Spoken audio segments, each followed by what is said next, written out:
CHS Sports TV and Burlington Cable Access Television are proud to bring you exclusive coverage of high school varsity football. Live from Harris Field at Belmont High School in Belmont, Massachusetts, it's the 0-2 Burlington Red Devils versus the 1-1 Belmont Marauders in a matchup of longtime Middlesex League rivals, although this is the first meeting between the two schools since 2018. Good morning, everyone. Not the expected open I was originally going to give, as this is a rescheduled game that had been postponed from last night. But I hope you're joining us on the live stream, whether you are checking it out through the Belmont Media Center or the Burlington Cable Access TV, BMC or BCAT channels. My name is Todd Bloniarz, and I'm joined alongside by BCAT's Mike Espejo, and our cameraman today in this joint production is also from BCAT. That would be Robert Paris. Today marks the home opener for the Belmont Marauders, much like the change of seasons that occurred this week. 2021 brings change to Belmont in the form of a brand new high school that you can clearly see. I'm sure Robert's getting great shots of our brand new high school right behind Harris Field. And along with that comes a brand new head football coach as Brian McCray takes over for Jan Kuman. Coach Q, as he was known to the community, stepped down after 7 seasons and helped bring the Belmont football program back to respectability, finishing 8-8 over his final 16 games. That makes the Marauders 9-9 over their last 18 games. Quite a ways from where they had been.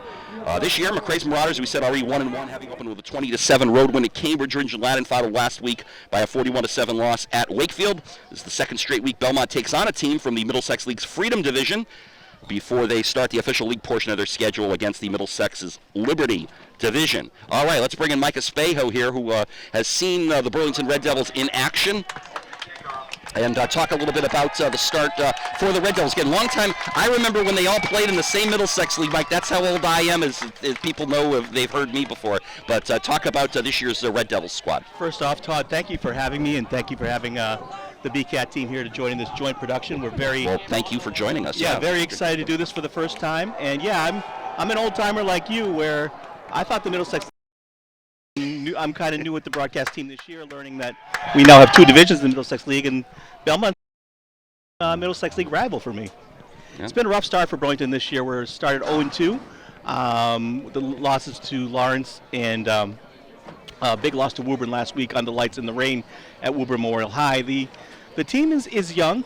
We do have some experience at the skill positions in quarterback. You're going to hear a lot about number 4, Ronan Noak, the Burlington quarterback, transferred in from Austin Prep and has been excellent. Big arm, poise in the pocket. Ronan has been everything that Coach Dan McKay had been hoping. Burlington has trouble stopping the run this year. It's been a problem both games. And I think if Belmont wants to expose the Burlington D, speaking as a unbiased commentator, I would attack Burlington on the ground. And that's what the Marauders may very well do. When we see the Marauders on offense, it'll be Adrian Garung, number 4, super sophomore, coming off an opening game against Cambridge where he ran for nearly 200 yards. He will be the one getting it now. I believe Burlington won the coin toss, and as everyone now does in the age of Bill Belichick, we have deferred, or they have deferred, to the start of the third quarter. That means Belmont will be... Burlington is receiving the kickoff, so actually they are not deferring. Second week in a row they've done this, and as Robert remarked last week, we're very curious on why Coach McKay does this. Maybe he wants to get his offense on the field, get him going, get the juices moving. Darn you, Bill Belichick. That was John Milicic who kicked off, and Gabe Santi checked that Aiden Noak with the return for Burlington. He brings it up to the 35-yard line. Yeah, Dan McKay, again, I guess likes to take the ball, puts his offense on the field. I think the strength of the team is the offense, like I said, skill positions, and maybe he wants to get maybe a first strike to kind of set the tone for the game. I don't know. This is the 5th season coaching Burlington for Dan McKay. We have McKay and McCray as opposing coaches today. I'm going to try not to mess that up too much. McKay coming in, including the 0-2 start this year, 11-29 over his career coaching at Burlington. So it's 1st and 10 for the Red Devils, starting out on their own 35-yard line, and Ronan Noak, as Mike mentioned, is the starting quarterback. A little bit of a high snap, and the handoff goes to Adam Eldeeb, one of the captains. Turns the corner, he's in open field, and brought down. No, he was not brought down, and he's going to go for a 65-yard touchdown. And just like that, the Red Devils, in 21 seconds, have taken a 6-0 lead.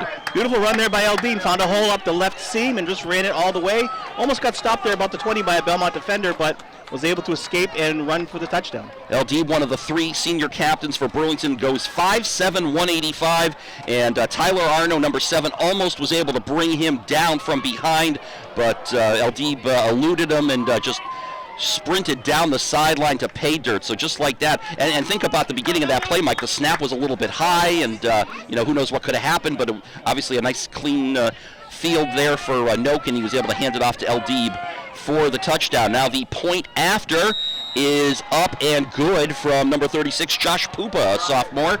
And just like that, as we said, 21 seconds in, Burlington with a one-play drive. I kind of like that because it's nice and easy for me to write down. And, the drive lasted 21 seconds. Burlington leading 7 to nothing. Yeah, great little drive. And I've noticed that in the last couple games that some of the snaps have been a little high to Noak, and he's done a nice job of adjusting, grabbing it, because he is a taller kid.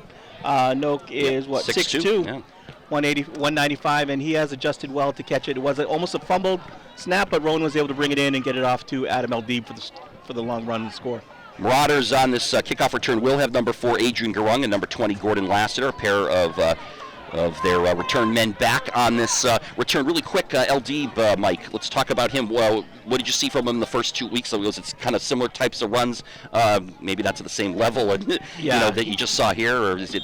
Adam's an excellent player, excellent out of the backfield with catches, very strong runner, as we just saw. One of Noak's favorite targets.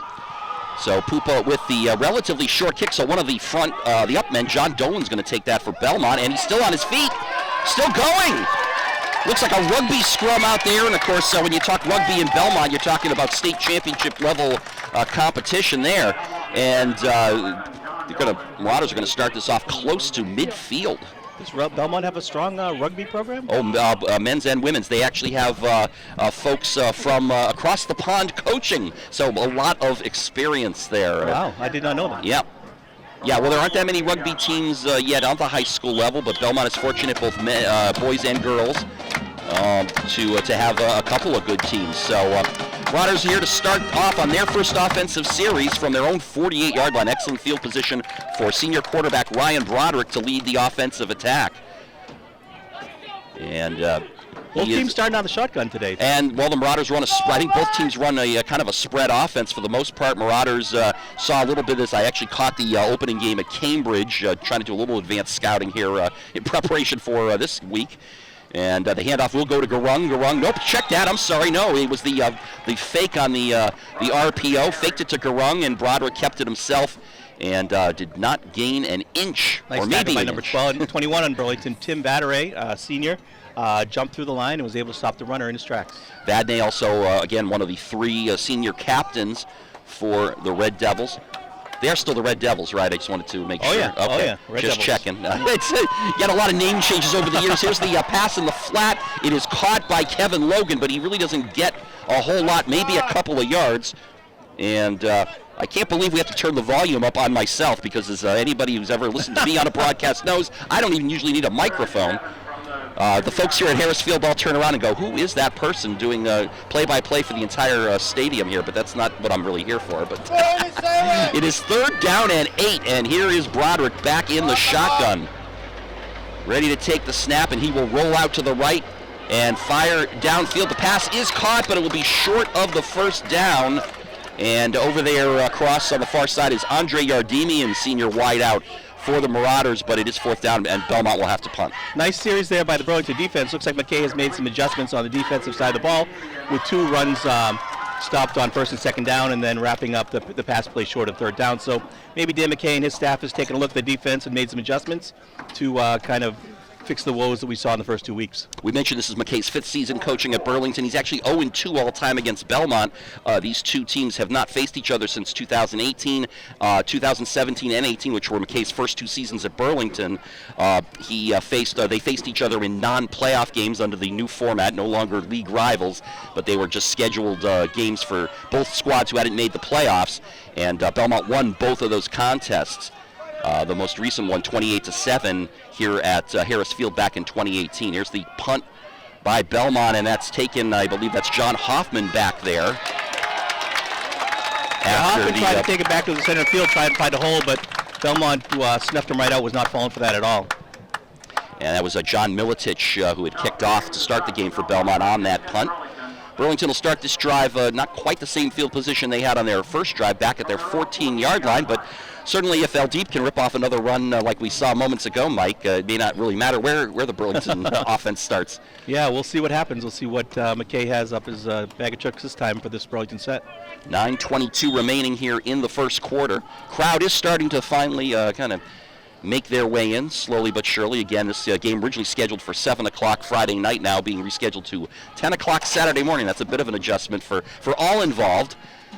And but the families are starting to settle in to watch their players. Here's El Deeb on 1st and 10. Again, was trying to bounce off his lineman and turn the corner, much as he did on that 65-yard TD run a few moments ago. But this time he is stopped for little to no gain. Almost the same play there, Todd. He shotgun snap again with a high snap, and tried to go to the left, but this time Belmont snuffed it out pretty easily. Mike, as we all know, football can be a game of inches, and maybe that time he just, the difference of where linemen are positioned, and he'll be just not able to bounce out and turn around that corner, get around that corner the way he did on his touchdown run. No doubt. So we'll have a 2nd and 10. Tell you a little bit about the Belmont front four. They're playing a 4-3 defense. Up there is Kevin Logan alongside Victor Insanik, who had a huge first game against Cambridge. We'll tell you a little bit about that in a moment. Pressure, and the pass is complete, and it'll bring the ball up to the 20-yard line. Pass was caught by number 33, Aiden Noak, senior. It's got a flag down the field there. And there is a flag. And penalty is against Belmont. So roughing the passer? I think it might have been. He did it kind of quick, the official there with the signal. He did, and yeah, I think I don't know, for some reason the way he used his hand signals was a little different than what I'm used to seeing for but I believe that is what the referee called it. In fact, personal foul. It's going to be a 15-yard gain on the penalty for Burlington. So the ball moves all the way up to the 35-yard line. Noak showed good poise there. Belmont was a strong pass rush, and in the face of a defender, he was able to unload it and make the game before the penalty. I believe that might have been Kevin Logan, who's up on the front of the defensive line. Normally when you look at these high school rosters, Mike, you notice most wide receivers, typically they play defensive back, or they might play linebacker. You don't usually see wide receiver / DL. But Kevin Logan goes 6'5", 205, so that qualifies him for being a wideout on offense and getting to play up front on the defense as a lineman. Here's again a handoff to El Deeb on 1st down. El Deeb again bouncing off tackle, staying on his feet. He's close to midfield. He's got another Burlington. Actually, I should say he has Burlington's first down that didn't come on a penalty. Yeah, El Deeb showing some escapability today with the runs. Looked like he was going to be stopped up for a couple-yard gain and then bounced to the outside, bounced to the right, and found a hole. Able to sneak for another 7-8 yards and grab the 1st down. Well, catching the Marauders opener at Cambridge, I saw a little bit of this with the Cambridge running back. The Marauders at times were having a little bit of trouble being able to wrap him up and make tackles. And El Deeb looks like and he was a smaller-sized back, too similar to El Deeb. So I think the Marauders are going to have to try to improve upon that if they want to be able to make some big defensive stops here. Anyway, we've got 1st and 10 for Burlington at their own 49-yard line. Clock running under 7 minutes to go here in the opening quarter.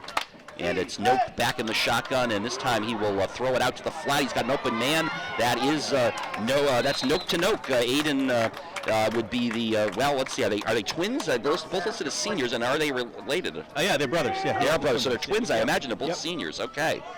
So one twin to another. So, I mean, that's got to be great chemistry between those two. Like, I mean, obviously, Ronan must always know where Aiden's going to be on the field, right? Because that's how twins think. Right, and you'll see that they do, he's one of Ronan's favorite targets. They're transfers in from Austin Prep this year for their back in Burlington for their senior year. Is that kind of what brought him back, because he wanted to play with his brother? I think they came together. I'm not 100% sure. Oh, okay.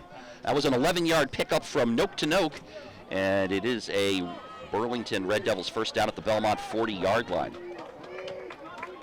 And once again, it's actually kind of almost like a modified I with the fullback offset, and the handoff goes once again to El Deeb. He's going to pick up probably about 6 yards before being tackled. El Deeb's having a strong game with the run. He, again, bounces to the outside, showing some speed on the acceleration, and is able to churn out for some nice positive gains. Does he participate in track in the spring at all? Do you know, Mike? I mean, I just feel like someone with that kind of speed, maybe they might use him for sprints and things in the. That's a good question. I don't know if Adam is involved with Okay, track. I didn't mean to catch you off guard. That's all right. That's all right. I figured. Pick up. They're going to say it's a gain of 5. It's either a long 5 or a short 6, but it'll be second down, and once again, LV lines up behind Ronan Noak, and he'll take the handoff once again, and he's got a first down and more, and he's still on his feet again. Marauders having trouble wrapping up LD over on the far side, and he gets all the way down to the Belmont 15-yard line. Looks like Burlington came out with a house of fire today after that rough week last week in Woburn, showing some real push on the front and some speed on the outside again with Adam running out to the outside. They're doing a really nice job on the running game. Both Burlington and Belmont coming off of lopsided losses, both, I think, against teams in their opposite division. As you mentioned, Burlington losing to Woburn, which is a member of the Middlesex League Large there in Belmont's division, and Belmont lost 41-7 to Wakefield, which is, I know, in the Burlington, the Freedom division. Yeah, tough loss too. Burlington lost Wynn Street's supremacy in the Battle of Wynn Street last week, rather handedly under the lights at Conley Field at Woburn Memorial Stadium.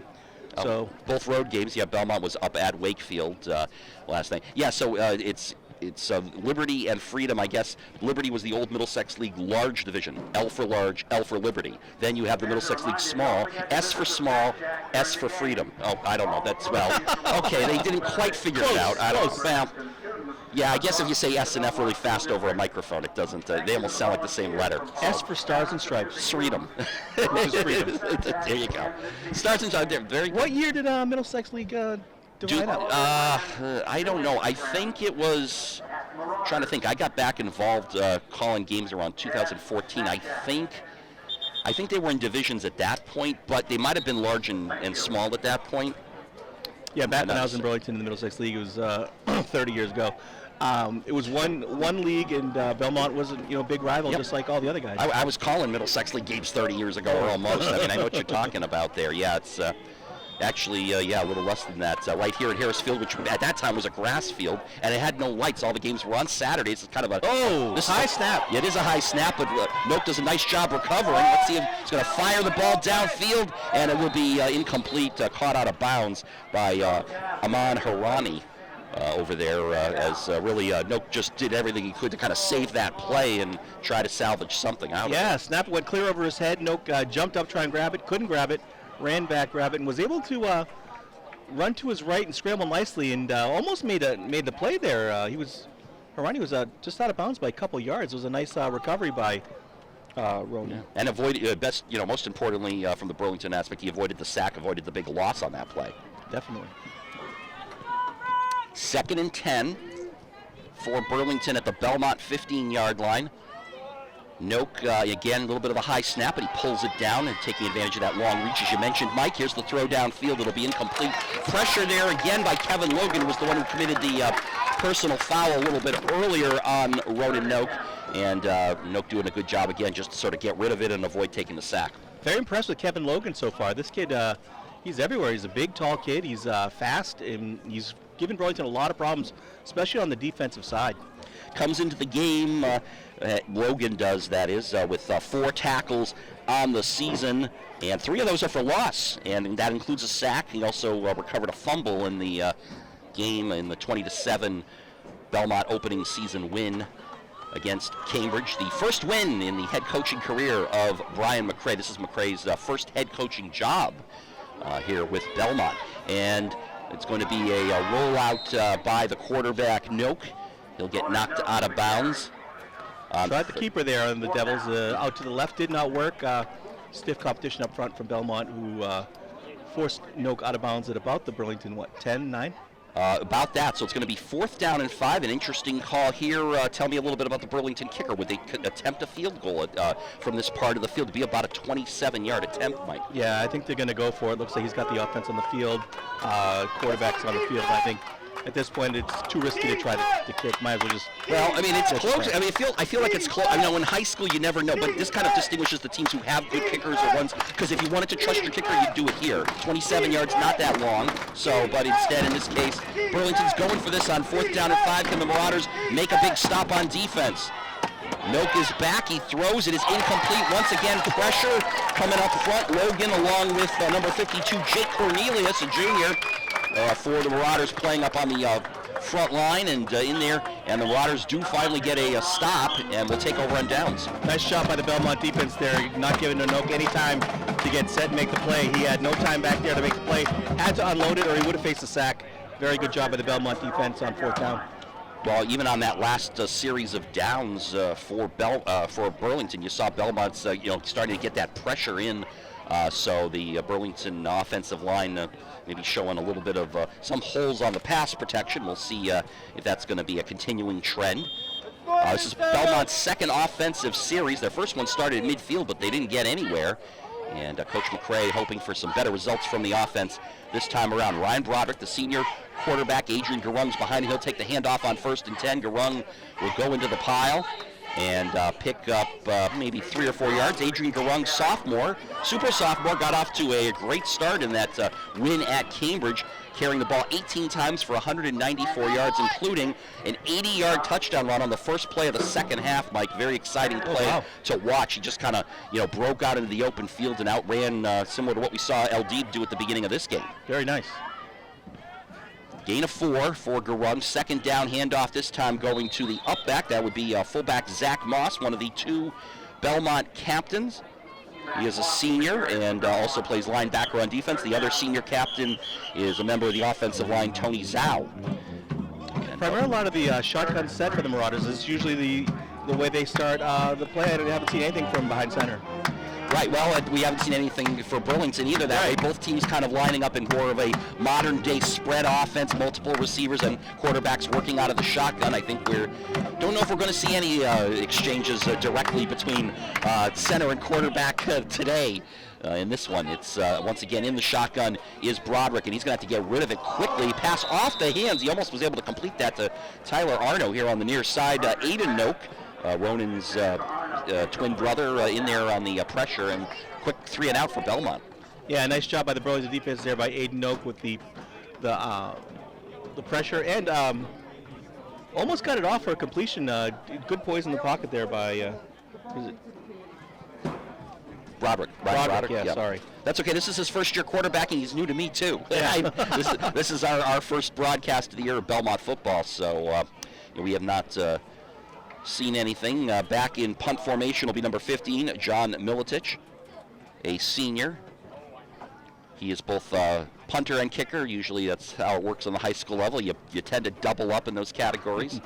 No room for specialists on the roster. And the return is fumbled momentarily, but then picked up by number 7, John Hoffman. And he gets it inside the Belmont 40. So Burlington's going to start this drive in excellent field position, already leading 7-0. Yes, shorter field. Burlington will get the ball, and we'll see what they can do on this offensive set. We have 2:57 to go here in the opening quarter, with the 65-yard touchdown run by senior captain Adam L.D. accounting for all of the scoring. Burlington 7, Belmont nothing, and there was a penalty on the return. The dreaded block in the back on the return team. Boy, how many times do you see that? Yeah, they caught him. Good call. He was blocking the back, got to take penalty yards. It is a beautiful morning for football. Again, you kind of briefly mentioned there a few minutes ago. This is kind of a throwback to the days when I first was calling Belmont games almost 30 years ago, when there were no lights here on the old grass of Harris Field, and all the games were on Saturday afternoons back then. Yeah, they weren't Saturday mornings though. I might have, if we were going to do this on Saturday, I almost might have not minded the 1 o'clock. Yeah, right.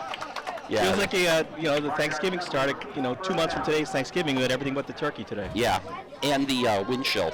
Oh yeah, that's much nicer temperatures. Supposed to be approaching 70 degrees later today on the first Saturday of fall. My favorite time of year. What's your favorite thing about fall? The foliage, we don't quite have the foliage here yet. Still, that's a few weeks away around here, but probably the football. That's a good thing for sure, definitely.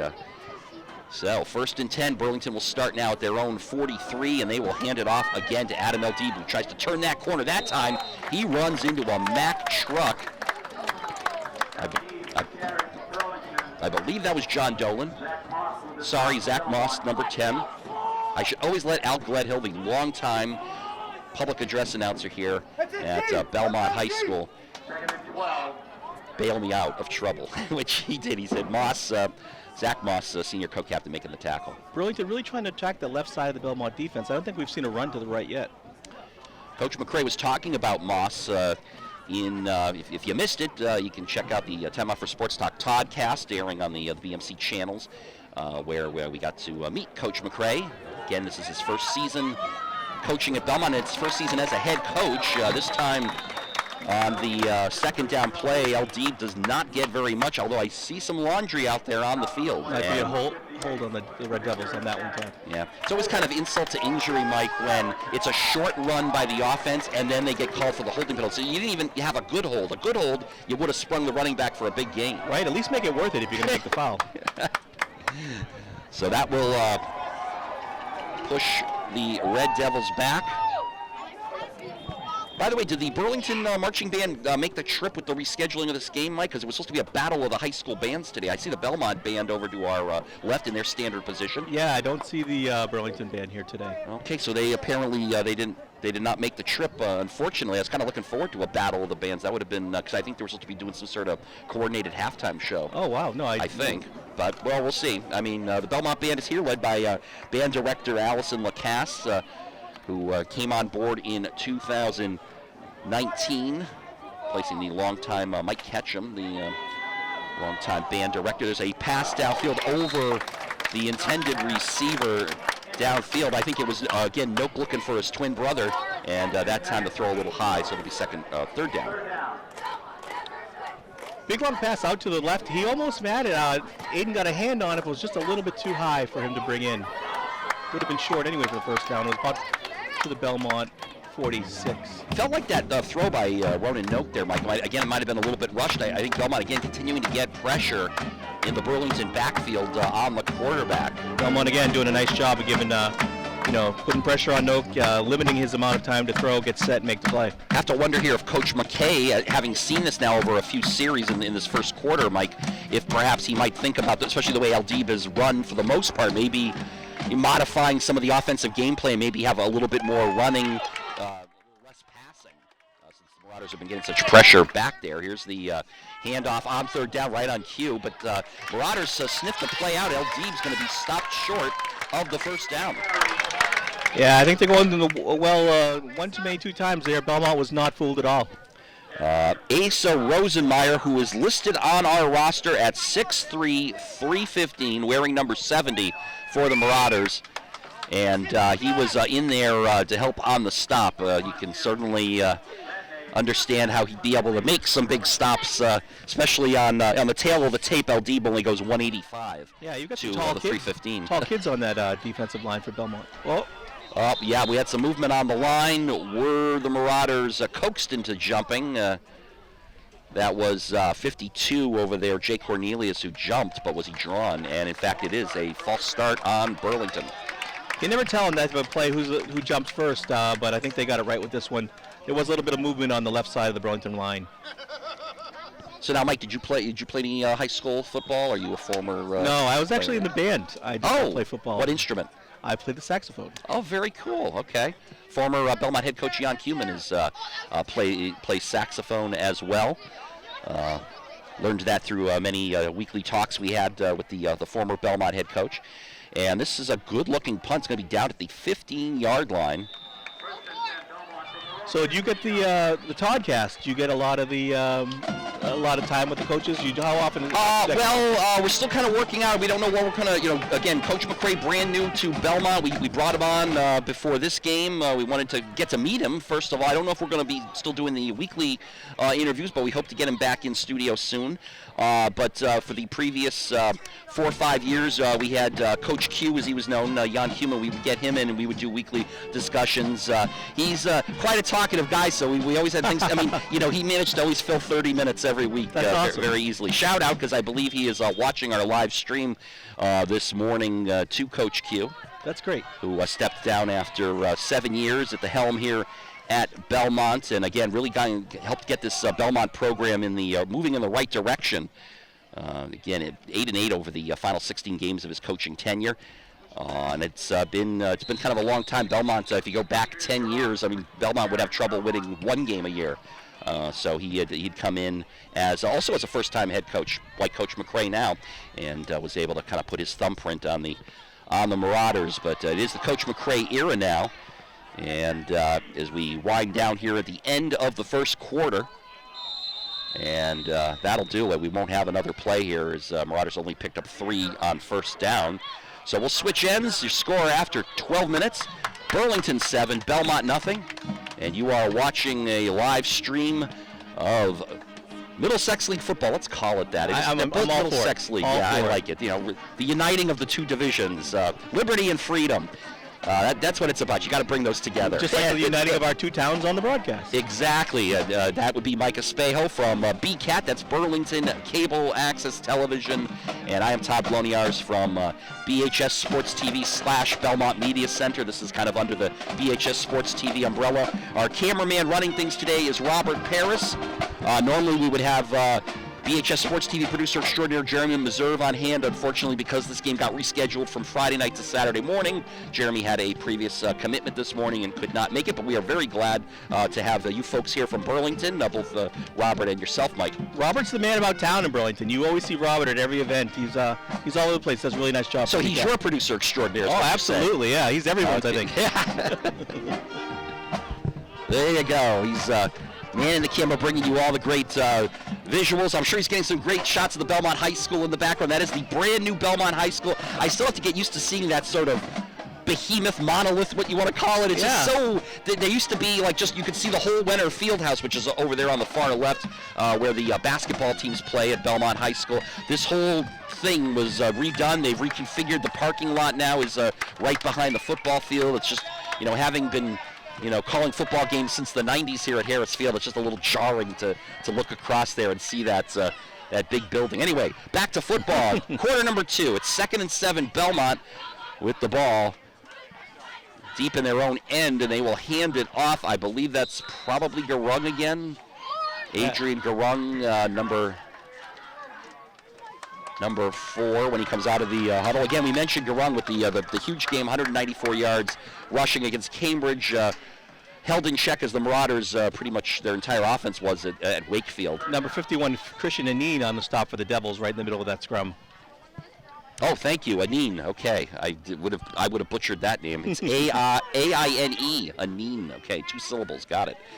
3rd down. Broderick back to throw. Look, he's got an open receiver here on the near side. It is caught, but not being able to pick up the first down is going to be Chris Cogliano, junior receiver for the Marauders. He was quickly swallowed up by the Red Devil defense.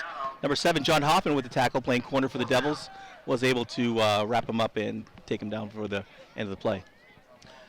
So once again, Belmont still looking for their first down of the game, I believe. I don't think they've had one yet. Really? Did they get one in the first quarter? Feels like there's been, well, the last series I know was a 3-and-out when they were deep in their own end, and when they were at midfield, I don't think they got one either. And this is their, I believe this is their 3rd offensive series.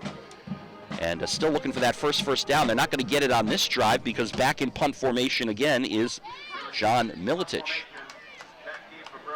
John Hoffman and Aiden Noak back to receive for Burlington. Yeah, they're right near midfield. Again, Burlington should end up with really good field position out of this, although Milicic with a good kick takes a little bit of a Burlington roll at the end. It'll be down at the 40-yard line of Burlington, and that's where Coach McKay's Red Devils will take over here. So did the high school open this year, the new building? It is, and in fact, from what I've been told, they are still doing some work inside the building. You know how like you always hear these like new stadiums are open, and it's kind of like they're letting fans in, but there's still areas of the stadium that are under construction. Apparently, there's still a few little tweaks and things they're working on inside the building. But obviously, it looks completely finished on the outside. Beautiful new building, but again, a little bit of a jarring image. The original high school, which is behind it, which eventually I think is going to get torn down, is only 2 stories tall. This new looks like, what do we see? I see 4 stories here. It's like twice the size. And it totally, of course, it obscures our view of Clay Pit Pond, which is behind there, which we always used to be able to see. A lot had to happen there for the new high school to go up. Here's a first down run in the open field. Once again, it's El Deeb. Watch out. Tyler Arnold trying to wrap him up, and boy, El Deeb almost broke out of that tackle. He picks up another Burlington first down into Belmont territory. El Deeb having a lot of success running up the left sideline, taking out the right, using his speed and elusive quickness. Tyler Arno, number 7, and number 10, Zach Moss, in there on the stop. Tyler Arno, the younger brother of Avery Arno, former Belmont Marauder quarterback, who is now a sophomore playing on the Salve Regina Seahawks football team. Being still involved working in Division III sports as I am always fond to see when these high school players go to a D3 school. Yeah, that's great. The University of Salve Regina down in Rhode Island, the Seahawks. And right now at this point there's a senior quarterback on the squad, so Avery has not made his way as the starter yet, but give him time, he'll get there eventually. Here is a handoff on first down, and that time El Deeb again trying to go up the left sideline, but was snuffed, tried to take it inside, and Belmont was right there to get him done for the stop. By the way, Avery Arno, just back to him really quick, he's the oldest of 3 Arno brothers. The other 2 are, or at least 2 of them that we know of, are sitting on the Belmont football roster. We call Tyler Arno senior, number 7. There's also Jaden, a sophomore, who wears number 12 on the Belmont squad. So we should, I've been looking, kind of combing the skylines here for John Arno, who's their father. He was always at Avery's games, and I remember that from a couple of seasons ago. We got second down here, and out of the shotgun once again, Ronan Noak, and he will hand off. They make a change at the running back spot. That's number 27, Mike D'Amato, a junior, as El Deeb gets a breather, deservedly so, I would think, and not much of a gain there. Belmont quickly swallowed him up. Yeah, Coach McKay showing a little variety there, changing the back, maybe giving El Deeb a breather. He's had a lot of heavy workload in the first quarter, and maybe just trying to give him a little bit of a breather. Hey, he's already up probably over 100 yards, I'd imagine, between the 65-yard touchdown run on his first carry and then the other big gain we just saw a few moments ago. If he's not at 100, if he's not over 100, he's very close to it already, and we've still got 8 minutes to go in the second quarter. Third down, looks like about 6, and here is Noak back. Again, pressure, and Logan was back there, and Noak's going to have to throw it away. Kevin Logan has been doing a great job breaking through whichever member of the Burlington offensive line is supposed to be blocking him, and he's been getting constant pressure on Noak, and once again, Noak had to hurry the throw and get rid of it. Kevin Logan continuing to be a pain in the neck for the Devils, we'll say. Logan, family show. Yeah, Logan was somebody that Coach Brian McCray pointed out when we talked to him this week. As we said on the TOST Toddcast, you can check that out. If you have not met Coach McCray yet, nice guy, very nice guy. Grew up in a teaching background. He is currently a teacher, teaches 8th and 9th grade algebra at the Josiah Quincy Upper School, which is in Boston. And here is the fourth down play, and Burlington going for it, and it's incomplete. Pass intended for D'Amato. Well, again, Mike, we see this so many times in high school football. When the ball it's fourth down and you're at about the other team's 30, you're in the 30s, it's too far for a field goal, as we well know. You don't really necessarily gain a whole lot with a punt necessarily, so you might as well, you see teams go for it. Burlington did, but Belmont was able to stop them. Yeah, it's only smart play there. It's really tough. I mean, that's a tough kick, even though, the pros make it look easy from in college. That's a very tough kick from that distance. I know the Marauders had some pretty good kickers the last few years. Most recently, Hampton Trout is currently, again, another D3 school. He's currently kicking at Trinity College. They are a member of the NESCAC, and in fact, he kicked, I think, 6 extra points in their opening week win against Tufts University, the Jumbos from nearby Medford. Hampton Trout souring their day as Trinity put up 42 big points in that one. Here's a pass out in the flat. It's complete to Andre Yardemian on the 1st and 10 pass play from quarterback Ryan Broderick, and it's a gain up to the 40-yard line. Tackled by the Burlington defenders Adam L. Deeb and John Hoffman. This is why I love having a partner to call the game with you, because, I'm not always, trying to watch both the offense and defense at the same time, but you're right. There's another pass in the flat and trying to make his way around tackles, and normally, again, on plays on the far side like that, you can never quite see who the receiver is, but it is Tyler Arnold who gets up from the pile of tackles. Good for a Belmont first down. It was a nice play off to the left there, Todd. Quick pass play by Broderick, and he seems to have had his most success so far in the early going here, Mike, by getting rid of the ball quickly. No doubt. So once again, Broderick working out of the shotgun, and he'll hand it off this time. I say that's got to be Garung again, looking to get his opportunity, much like Aldeed, to maybe break one.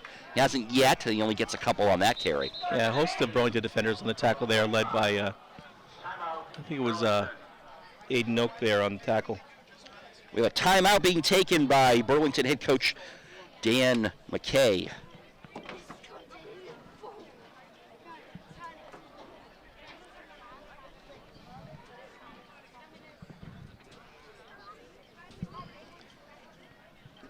Looks like the crowd's filled in nice, Todd. A little late arriving crowd on Saturday morning, but yeah, well, again, until 18 hours ago, we didn't know we were going to be playing on Saturday morning. This was not a regularly scheduled Saturday morning game. Again, the only time you have games this early in the morning at all now is on Thanksgiving. Yeah. Of course, so many teams, especially even in the Middlesex League, so many of these old high schools in the Middlesex League with their older fields have added lights over the years, so you tend to have a lot more Friday night lights, the excitement of that. I mean, I think a lot of it is the high school kids. I mean, they enjoy the whole event, having a Friday night event in the fall. You go to the football game, you hang out with your friends in the stands, you listen to the great bands, certainly the case here at Belmont High School. And you take all of that in. Actually, right now, as I say that, on cue, the band is getting ready to do their halftime show.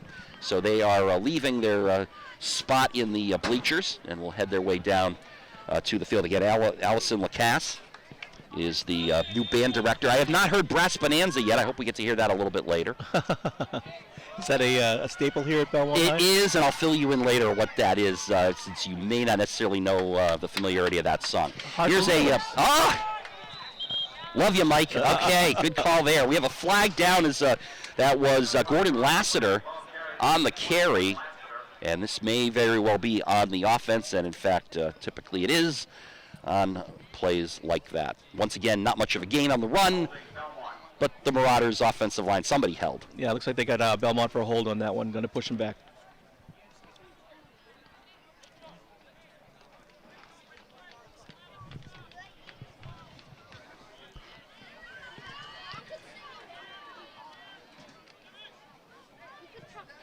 That'll make it a second and quite long. They moved the ball all the way back to about the Belmont 33-yard line. So we're going to call it second and 20. What's Coach McCray have in the playbook here? Ryan Broderick, senior quarterback, he'll hand it off to Garung. Garung trying to elude some tackles, and he can't do it. A swarm of Red Devils right there. By Aiden Oak to grab the ball carrier. And Aldeed was in on the tackle but missed the runner. Oak was there to clean it up.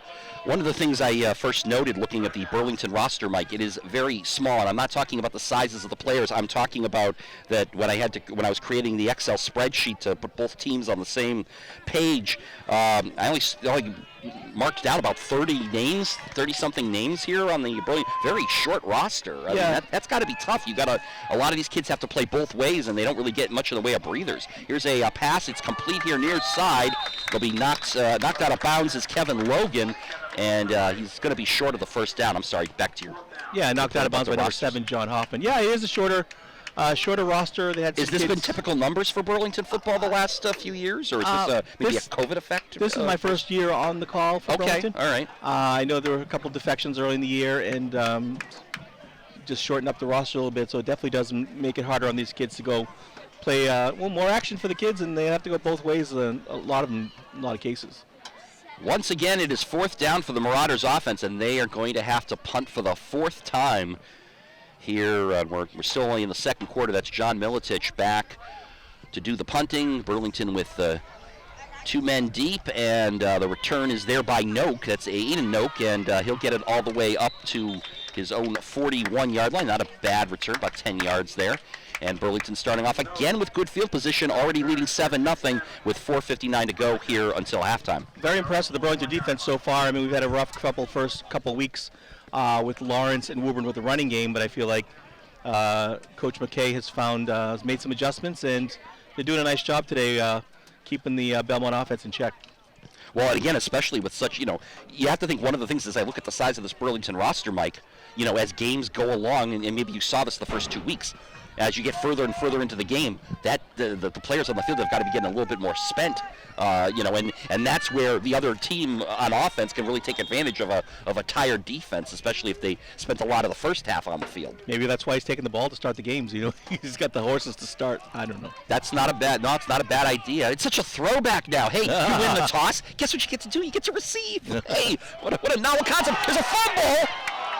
It was LD who dropped the ball. I believe the quarterback, Ronan Noak, fell on top of it. I'm not sure what happened there. It looked like the exchange was clean, Mike, but all of a sudden LD dropped it, and the ball's right down there lying on the field. Actually looked like a kind of a bumbled exchange a little bit, and Adam tried to take off before he had the ball completely under control, and that caused the fumble. That would make a little more sense. I mean, again, it looked kind of clean to me, but apparently not, and it is a loss on the play back to the 30, just outside the 35-yard line of Burlington. So bring up second and we'll call it 15.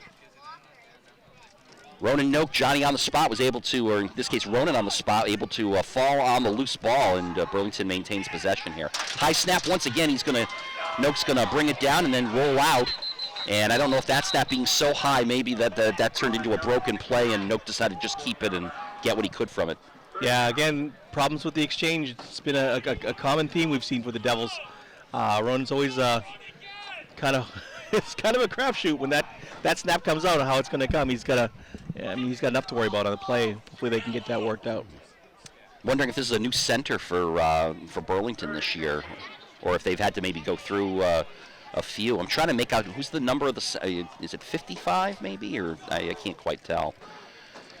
A little hard from this angle, but here's the third down play. Noak feeling pressure. He's going to throw a little screen pass to Eldib. Eldib trying to make it happen. Eludes a tackle. He will get hit right in front of us, right in front of the Belmont bench. He will be short of the first down by about 3 yards.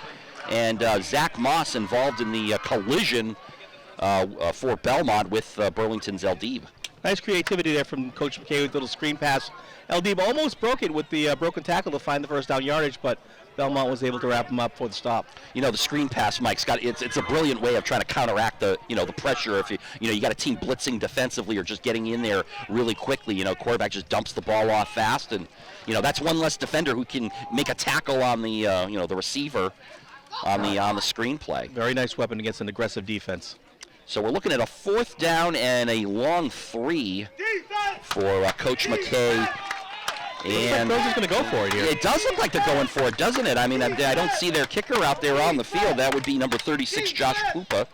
Or I should say their punter. Now they're going to take a timeout and talk it over. Yeah, I think McKay wanted to look at McRae's defense and come up with the plans there. Of course, as we mentioned, first-year head coach Brian McRae of the Belmont Marauders. Some of the assistants, though, are back from the Coach Q era. That Dave Pereira is the defensive coordinator out there calling all those defensive signals, and other assistants include Bobby Silva. He's also a holdover from the Coach Q regime.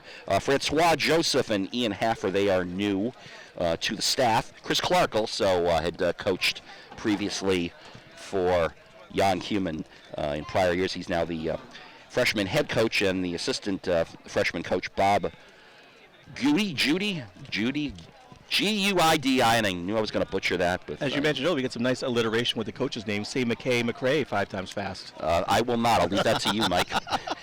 3:02 to go until we reach halftime. I'm going to have enough now that you've planted that seed in my head, Mike. I'm guaranteed I'm going to swap out one of the coaches' names for the other. And it is indeed McKay. I almost did it right there. McKay and Burlington are going for it on 4th down. Oh. There's movement on the line, and that's exactly what Coach McKay was hoping was going to happen, maybe. Yeah, he drew the Belmont defense offside, and they're going to get the first down. Maybe that's what he thought all along. Well, on 4th and 3, you're certainly looking, 4th down less than 5, you're looking for that possibility. Costly penalty for Belmont, and it gives Burlington a first down, and they are able to continue this drive. 3:02 left in the half, plenty of time for Burlington to put another score up on the board. Ball is on the Belmont 48-yard line. Ronan Noak working out of the shotgun. And again, I think fake to D'Amato's in their running back. Long throw downfield, it's incomplete. Intended receiver may have been number 21, Tim Vadney, one of the senior captains. He was well covered, and so Noak just decided to throw it away. Smart decision there by Noak. Didn't have the play. Defense had the play pretty well covered.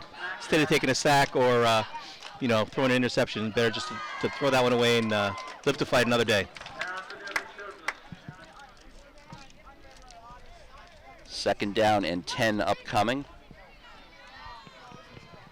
Yeah, you mentioned here the bleachers at Harris Field filled up here over the course of the first half. A nice crowd even on the opposite side made their way down from Burlington. Again, longtime Middlesex League rivals. Now they play in opposite divisions. Ball's loose on the ground again.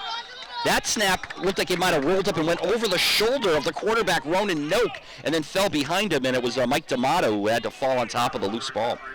Yeah, again, common theme with the exchange. The snap has been high all season almost, and good field awareness by Mike D'Amato to see what was going on, stop in his tracks and fall on the ball without losing turning the ball over to Belmont. Well, that's either two, at least on this drive alone, 2 fumbles with Burlington recovering both of them. So it hasn't cost them yet as they lead 7-0 in time winding down here in the first half. Definitely a dangerous game to play, though, Todd.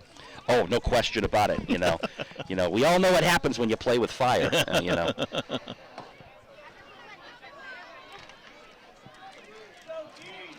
I'm sure Coach McKay well aware of that and would prefer that get the whole snap thing out of control. Again, the snap high, but manageable for Noak. He's going to throw downfield. It's intercepted! Tyler Arnold for the Belmont Marauders, and he's got a nice return over midfield and into Burlington territory.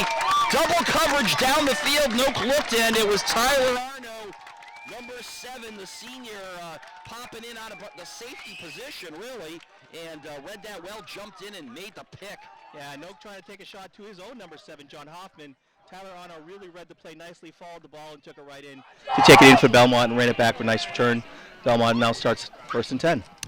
The Burlington 45-yard line. That's the game's first turnover, and it comes with 1:48 to go here in the second quarter. Kind of a critical moment here for both teams, Todd. I mean, Belmont could come back and tie it up right before the half, or Burlington can snuff out a big turnover. It should be interesting to see what happens. Well, if Belmont is going to tie this game up before the half, they're probably going to have to pick up their first down on offense, which I don't think we've seen yet.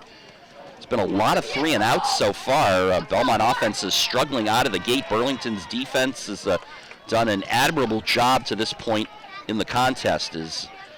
We've got Broderick once again in the shotgun. Garung is beside him, and we've got whistles and flags and penalties. Oh my! Might be a false start there on the offense. No, actually, that's delay a game. Yeah, the play clock that nobody can see except the officials. Would be great if we could see it, so we'd have an idea. Like when they blow that whistle, immediately we could say, "Hey, it's delay a game," but we have to wait for the ref to give the little hand signal. Are they doing that on a stopwatch? Yeah, I think so. They keep it on the field, I'm always told. That's wonderful. Yeah, it's like it's a big secret. Here we go. Here's Broderick. He's firing the ball downfield. There's Logan. He makes the catch!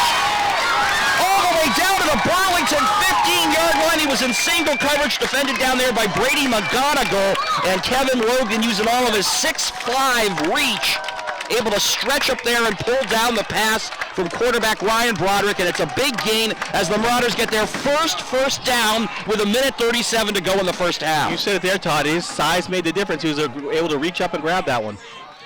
Here's Broderick again. He's going to throw it out on the flat, and it is a catch by Tyler Arno, and that time wrapped up quickly. By number 87, Armin Harani with the tackle. Yeah, I mean, give it up to Kevin Logan. He's all over the field on defense. All of a sudden, he makes a big reception on offense, able to climb the ladder and grab that high pass. Logan, a senior, listed 6'5", one of the taller players on the roster, 205. And again, that combo of wide receiver / defensive lineman. Again, you don't see that much on the high school level. Pass to the end zone is caught by Logan for a touchdown! Marauders with 54 seconds to go in the first half.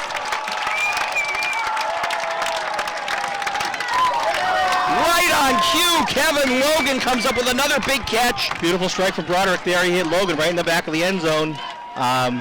Logan's been great today. We'll call that a 15-yard pass play, and just like that, the Marauders take advantage of the field position off the turnover.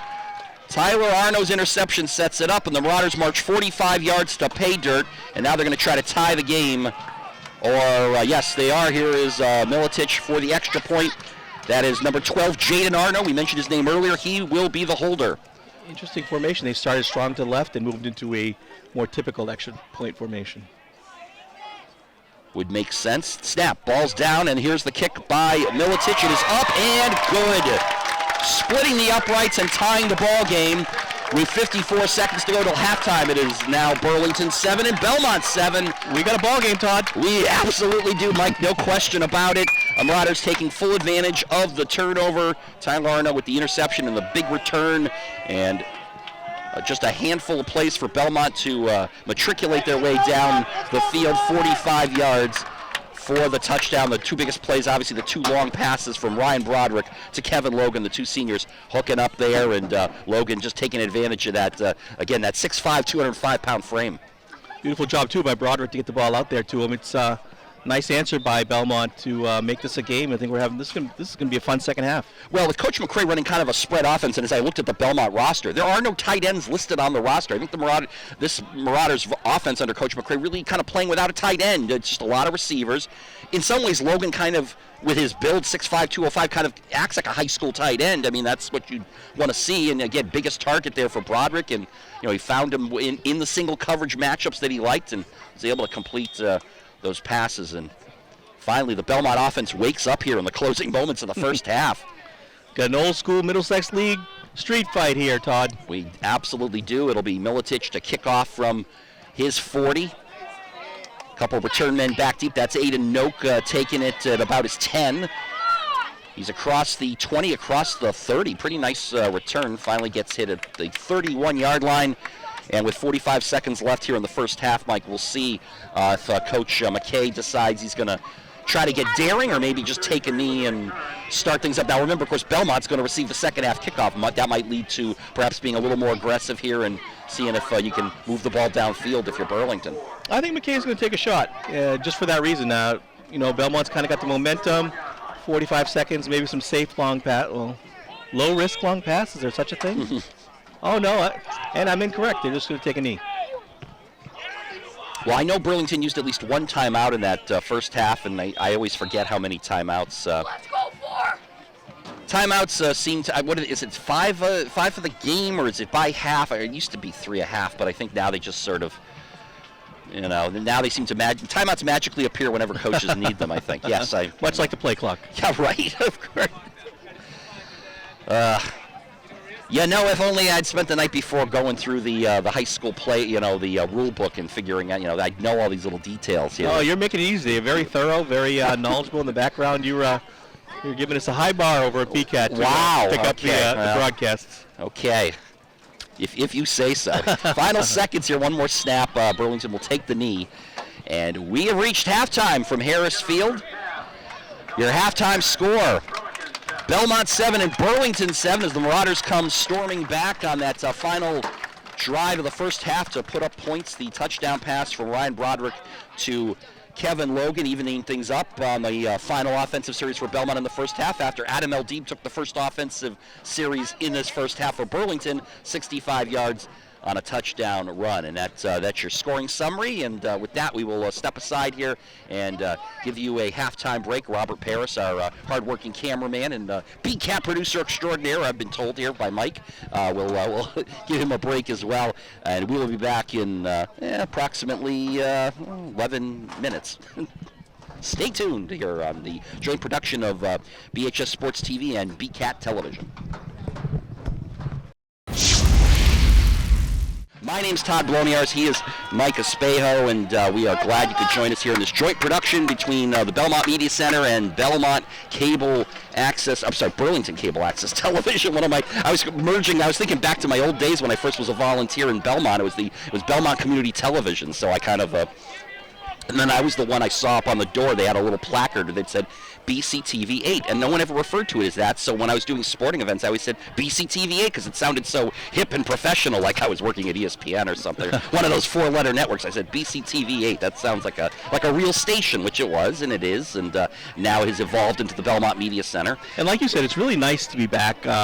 After last year, it was a really tough year with COVID and everything, not being able to attend the games. Yeah, and trying to shoehorn the football into the 5-6 week period in the spring. Yeah. It felt out of place. You're right. We did a couple of broadcasts, Jeremy and myself. We were here in the stands, but there was no fans, no band, no atmosphere, and it's March or it's April. It just felt weird. So it's great to have football back in the fall when it belongs. It's a beautiful September day. And we're getting just a few minutes away from the start of this. Again, also want to thank, as mentioned, this is a joint production between the BMC and BCAT. So I want to thank Robert Paris, who's been running camera. Come to find out, also during the halftime, his mom's cousin. We don't know how many times removed that is, but is John Arnold, who we mentioned is the father of two of the Belmont players. Basically brother and sister at this point. Number 7, Tyler Arnold, who had a great first half, kind of sparing that scoring drive by getting the interception, the only turnover in the first half. And then Jaden Arnold we saw holding on the extra point. The two of them, of course, their older brother Avery is a sophomore at Salve Regina.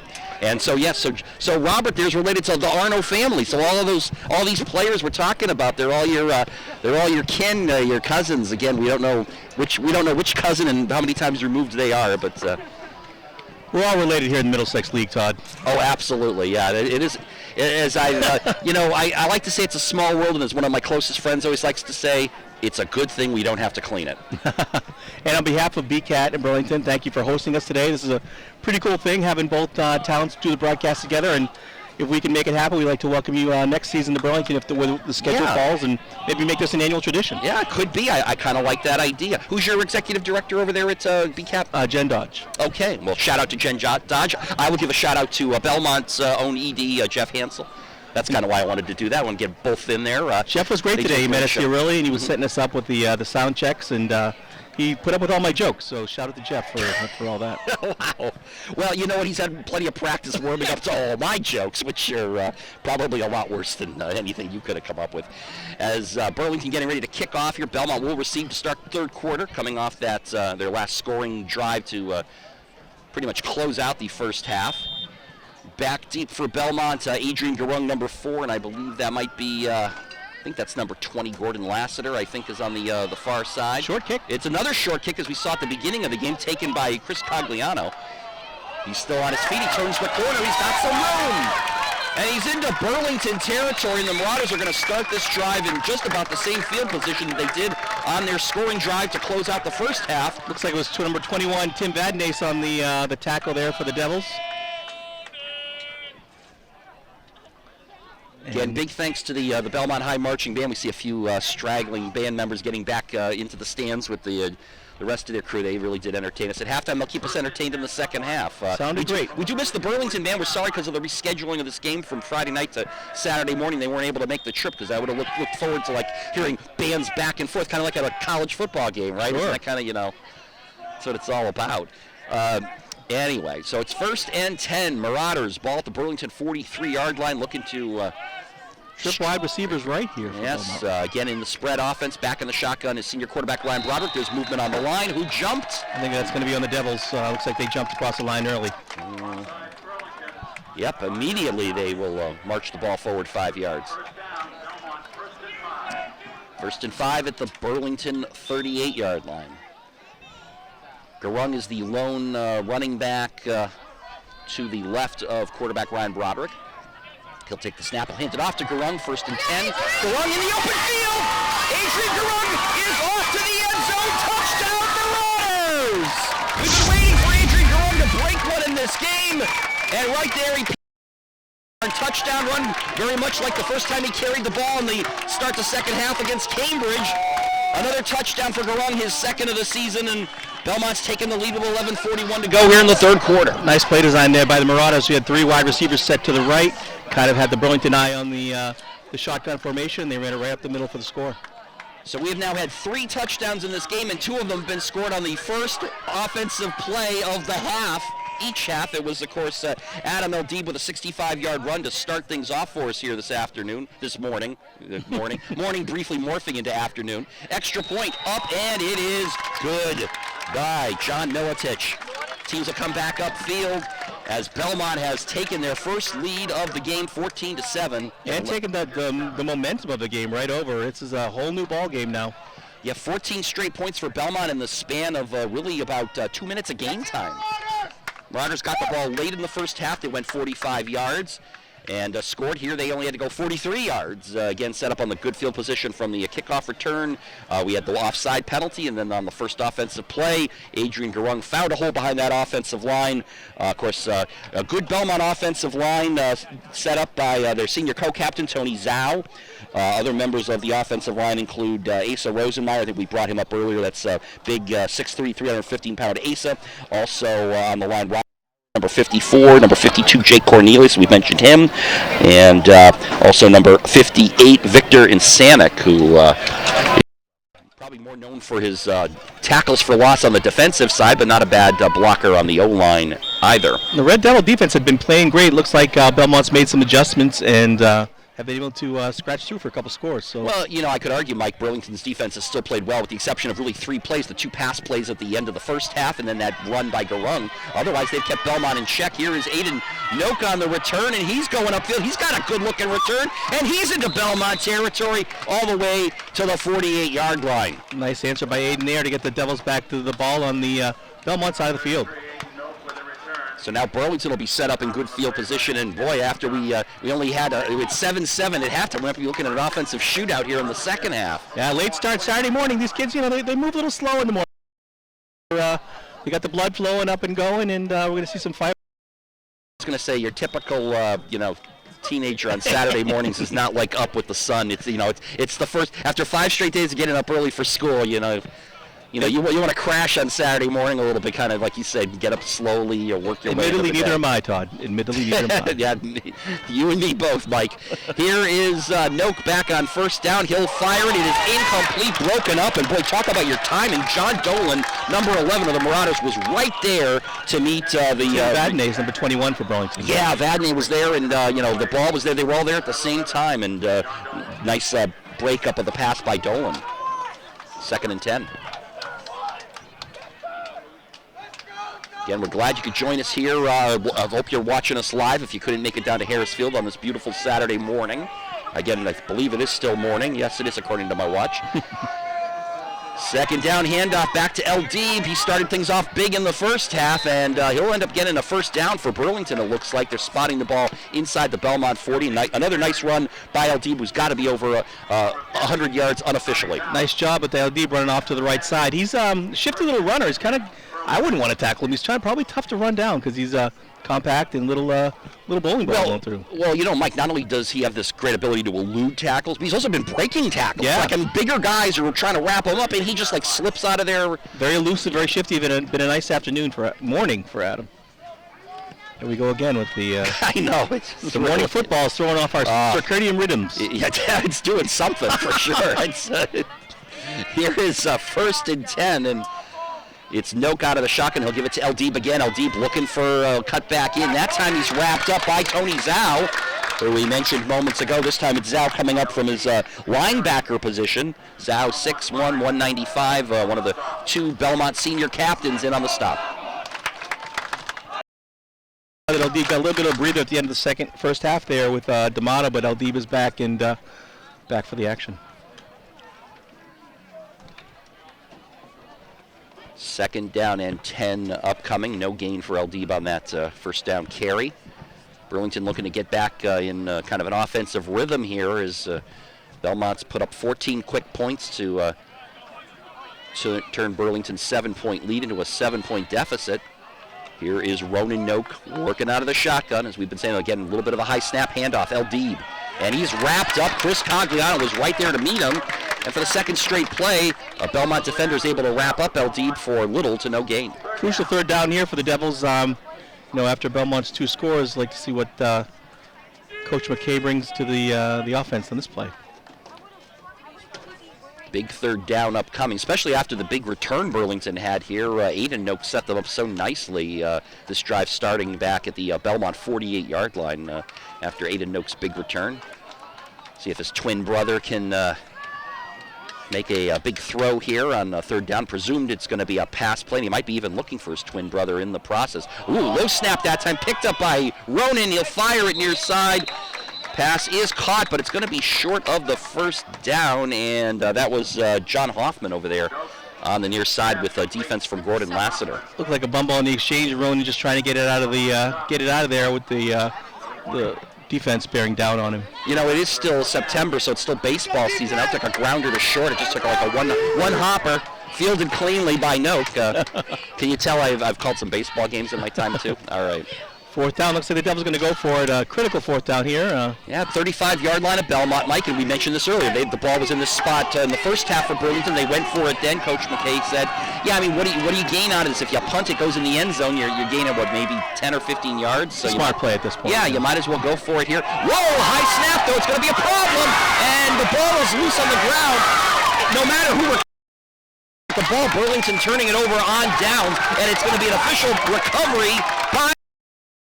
Really high snap went right over Ronan's head. He had no shot at getting it. Was that Victor Insanic, 58 on the recovery? I think it might have been. He was the one exalting the fans here at Harris Field. And then some color commentary from the far side of the bleachers. I don't know what that was. I don't know. Hopefully not picked up on our microphones. Anyway, so Belmont starting this drive on their 48-yard line, as again, the snaps continue to be an issue for Burlington, Mike. Yeah, it's unfortunate. They had a big fourth down there. I was hoping they could make a conversion, but it was not meant to be. And as we mentioned earlier, I mean, it's one of those things that if you don't straighten it out, it eventually does kind of come back to bite you, and it did for the Red Devils there. So second turnover of this game by the Belmont defense, and Ryan Broderick goes to work. He'll fire, near side, pass complete. It's Logan again. Logan's still on his feet. Logan tiptoeing down the sidelines. They're going to say stepped out of bounds at the Burlington 41-yard line, but that's going to be, I think, enough for a first down. Yeah, he just got caught up by the sideline there. If he didn't step out of bounds, he might have ran all the way to pay dirt on that one. That's Logan's third catch in the last about 4 minutes of game time, and they've all been big ones. He had the 2 big catches on Belmont's first scoring drive in the second quarter, finishing it up with a 15-yard pass catch in the back of the end zone from Broderick. As the commuter rail passes us here. Yes, it is. That would be the old 11:45, I believe. Sorry, 11:22. I was looking wrong time on my phone there. We have a flag, and it looks like it's going to be against Burlington again. They jumped offside. I can't help but think that maybe that shorter roster is starting to take effect, maybe a little fatigue on the Burlington side. They don't look as crisp as they did in the first half. Again, only about 30 to 40 players on this Burlington roster. That's just a tough way to go, especially through a whole season. You hope you don't get a lot of injuries. There's just so little depth there, and you've got guys forced to play both sides and really not have anyone in that can step in and even give them a break from time to time. We have a timeout taken. By the way, I want to again shout out to Coach Q, who was watching our stream this morning, former Belmont head coach. I'm going to call him Coach. I mean, I've known him for so many years as Coach. What else is he doing? You know? Right. So yeah, he'll always be Coach. Yeah, he mentioned they get 3 timeouts. They have at one time, I guess they used to have 3 full timeouts and 2 30s. What is this, the NBA? I mean, what do you?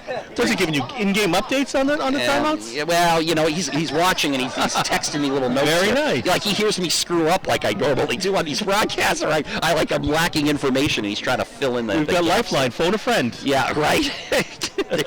there you go. Yeah, I could definitely use that. Ball is at the 36-yard line. 8:10 to go in the. I think that was a Burlington timeout. So Belmont with the 1st and 5, second time here in the third quarter. Belmont had a 1st and 5. The other time, Adrian Garung peeled off a 38-yard touchdown run. See if Lightning can strike twice. No, this time Broderick's going to throw to the flat. It is incomplete as a flag down. So there might have been movement on the line again. Interesting call here. I didn't see anything happen before the snap. We'll get it sorted out. Wait for our official to get up there and make the call. Veteran high school official here, the referee having a conference with his fellow officials, and the call is. Now he's going to explain to Brian McCray first up an illegal chop block on the Marauders. Brian McCray not happy about that.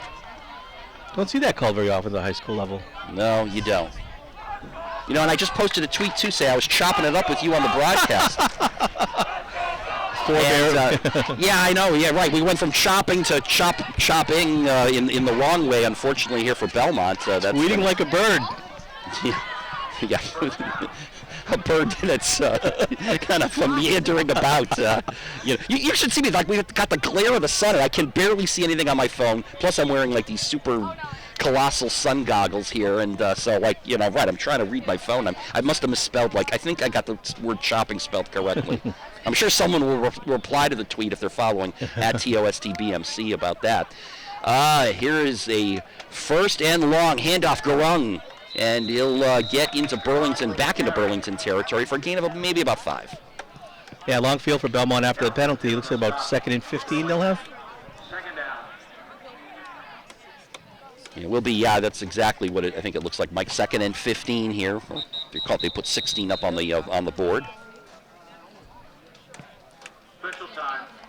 Time. We have an official. We have a TV timeout. I guess this is where we live stream timeout here on the Belmont Media Center and Belmont. I do that again. Let's say BMC BCAT. How's that? Yeah, looks like we have a player down the field. We do. We have an injured Burlington player. Looks like number 5. I think that's LD. Yeah. Ooh. Okay. Well, looks like the training staff of Burlington is looking at his right leg, maybe ankle, knee, somewhere in the lower leg. Well, we certainly hope he is okay. That would be a big loss for the Burlington offensive and defensive side. LD listed as a linebacker on defense, but certainly the way he's run so far today. And he is up on his own power. A nice reaction from the crowd here at Harris Field. I think he's going to try to give it a go, although, again, given the size of the Burlington roster, I'm not sure what other options no, he's walking Dan out. McKay has. I'd put some tighter tape on that. If it is the ankle, I would.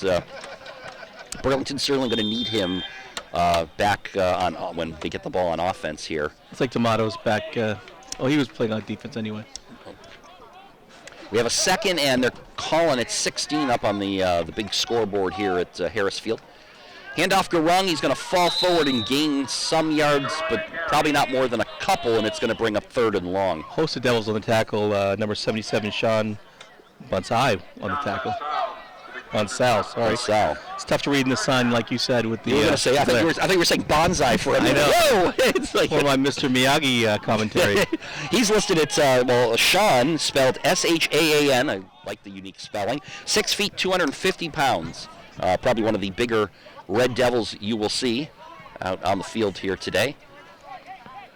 3rd, and we're going to call it 12. Broderick checks out his wrist pad for the play as it's being signaled in by head coach Brian McCray. Is this double banana, silver? Well, I'm trying to think of that John Gruden. Yeah, right. Silver 2, double banana, something. Banana wine. Yeah, what it is. Here's Broderick. 3rd down, back to throw. He's got time, fires. It's caught! It is complete for a first down and more. Tyler Arnold still on his feet, and he's all the way down to the Burlington 10-yard line. A big play. Broderick connecting with Tyler Arnold, who we know now is a distant relative of our cameraman today, Robert Paris. So he was wrapped up by number 58, Nick Coate. Good throw by Broderick into traffic, was able to connect and grab a few extra yards on the end. The Arno and Paris family beaming with pride there as Tyler goes. Robert's got conflicted emotions today. Yeah, that's right. That's right. Who's he rooting for back there? That's a good question. And we got flags down. Of course, Tyler had the big interception in the first half to set up Belmont's touchdown. And flag and the like they're pushing Burlington back. 3rd offside in the second half called against the Red Devils. And as you brought up earlier, I think we both kind of brought it up, Mike, the whole, short Burlington roster. Defense has been out there now longer and longer. The sun, it's a pretty warm sun here. Got a lot of very warm out. So I think these players are getting worn down, not to mention already, they had to sub LD out of the game. I don't know, is he back out there yet? He may be staying out at least until they go back on offense. So it is first and goal. Or no, not first and goal. 1st and 5 at the 7. They're at the 7-yard line, so Belmont can get a first down without scoring. Broderick's going to keep it himself, and Aiden Noak says, you're not going anywhere. Nice job by Noak to get into the backfield and hunt down Broderick before he could make any yards at all. Loss of 3 on the tackle by the senior, Aiden Noak. Twin brother of Ronan Noak, both of Burlington. You mentioned earlier Mike Ronan transferred from Austin Prep. We think possibly his twin brother may have as well, but they are reunited here now playing for the hometown high school team. Here is the second down play, handoff Garung, and Garung just kind of wrapped up there by number 54, Anthony Elkins, a junior, making the tackle, and will set up a third down. Big play here for the Burlington defense. Belmont's got a lot of the momentum. Nice stop on third down here would kind of lift their spirits a little bit. It's been a kind of a rough sliding for Burlington the last 4 or 5 minutes of game action. Third, it looks like about 5 yards to go, and that's what they now put up on the scoreboard with under 5 minutes to go here in the third quarter. Broderick, pass, touchdown! Kevin Logan is second of the game. Beautiful catch in the back of the end zone once again, making sure he kept both feet in bounds. And again, using that long reach to pull down the throw from quarterback Ryan Broderick. And the Marauders extend their lead with 4:45 to go here in the third quarter. Nice job by Broderick to take advantage of Logan's height. It's a really tough weapon down here in the red zone for Burlington to defend with his height and just throw it up and let him get it. And like you said, prototypical use of much like a tight end with his size, but been a very effective weapon for Marauders in the game today. He's got high school tight end size, Mike, but they list him on the roster officially as a wide receiver. The extra point is blocked this time, so Belmont will have to settle for a 20-7 lead. That's the exact score of their Week 1 win against Cambridge Ridge and Ladden. Nice job with the block by number 87, Ayman Harani. Came across the line and was able to snuff out the extra point attempt. As we mentioned, that win 2 weeks ago, Cambridge was the first in the career of head coach Brian McRae, the new Belmont head coach this season. And again, it's his first high school head coaching job. He'd been a longtime assistant at both Drake High School and Catholic Memorial. Actually, when with Drake won a high school Super Bowl. And you go back to Coach McRae's playing days at Chelmsford High School. He won a high school Super Bowl as a player back in the early to mid-'90s. Again, we mentioned earlier, he played center for Coach Tom Cato and the Chelmsford Lions up there on the North Shore. I forget what what's that? Merrimack Valley. MVC, right? Yeah, the MVC. I would think so. Chelmsford, right along the Merrimack River. Beautiful town up there, and that whole area up there around Lowell, Chelmsford. Very nice. I never realized how far the Merrimack River actually went. It goes a long way because it dips down and then takes a kind of a U-turn and goes up into New Hampshire. Oh, right. Okay. Yeah. Some fun facts for everyone who's wondering about the... Probably right near Merrimack, New Hampshire, right? Yeah, the lay of the land of the Merrimack River. There you go. Short kick and looked like a little squib kick on that kickoff. Yeah, I think that was Vadney, who I think grabbed the one of the up men for Burlington. And now let's watch as Burlington comes back out on the field. Is Eldeeb going to be back in his customary running back position? That'll kind of give us an idea maybe the severity of his injury. We did see him walk off the field under his own power a little bit earlier. Why they didn't just kick it away there, Todd? You know any insight on why they kind of scribbed that? I do not. It is kind of an interesting call. It certainly wasn't an onside kick, so that's, I don't really know. It is kind of an interesting call there all around by, I don't know, who's the extra, I don't know which, who the special teams coach is for, on the staff this year. Here is Noak back to throw, fires, the pass is caught. And catch made over there by Vadney, and he's close to midfield. Nice job by Noak to roll to his left and pick up Vadney across the middle of the field. Good for Burlington first down. 1st and 10 for the Red Devils at their own 48-yard line. When Ronan gets a sound snap and some time, he's a great quarterback. He's got a big arm. He shows poise in the pocket, and even with people bearing down on him, he can make the play. So just give Ronan a little time, and he can try and make it a game again. By the way, I do not know if Bob Guidi is the special teams coach for the Belmont football team, but I wanted to get him make good because I butchered his name earlier, so I got a correct pronunciation. It's Guidi, Bob Guidi's assistant coach on the freshman team. Now rolling out, and there is Ronan Noak getting another first down for Burlington, and before he's finally knocked out of bounds by John Dolan on the far side of the field. He had Aiden out in the flat, but he figured he saw the run, the real estate, and took it himself, and a nice run for about 15, 16 yards for the Devils, giving them first down. And on these two offensive plays, we've seen Burlington run on this drive. Mike D'Amato, number 27, is in at the running back, so Aldib is apparently still getting a little bit of a breather, and I guess maybe we could probably list his return as questionable at this point until we actually see him back out on the field. And hopefully he's okay. Well, those last two plays did not seem to miss him very much. Here's a handoff on first down to D'Amato. Far side, turns the corner. It'll be close to the Belmont 30-yard line. So the the Burlington offense starting to move again. Nice run off to the right side by D'Amato. He's filling in nicely for Aldib, who remains out with the injury. Belmont 20, Burlington 7, clock running under 3:30 to go here in the third quarter. Todd Bloniarz, Mike Espejo, and our cameraman extraordinaire for this one, Robert Paris. Man about town in Burlington. Man about town in Burlington, and John Arnold, where are you? You have a chance to say hi to your 12th cousin here. We don't... Long lost brother. Right. Ancestry.com. There we go. I just gave a plug there for I don't know why I did that. There's a tackle for a loss by Jake Cornelius, the junior. Noak tried to do the same thing, keeping himself run off to the right, and was snuffed out by Belmont.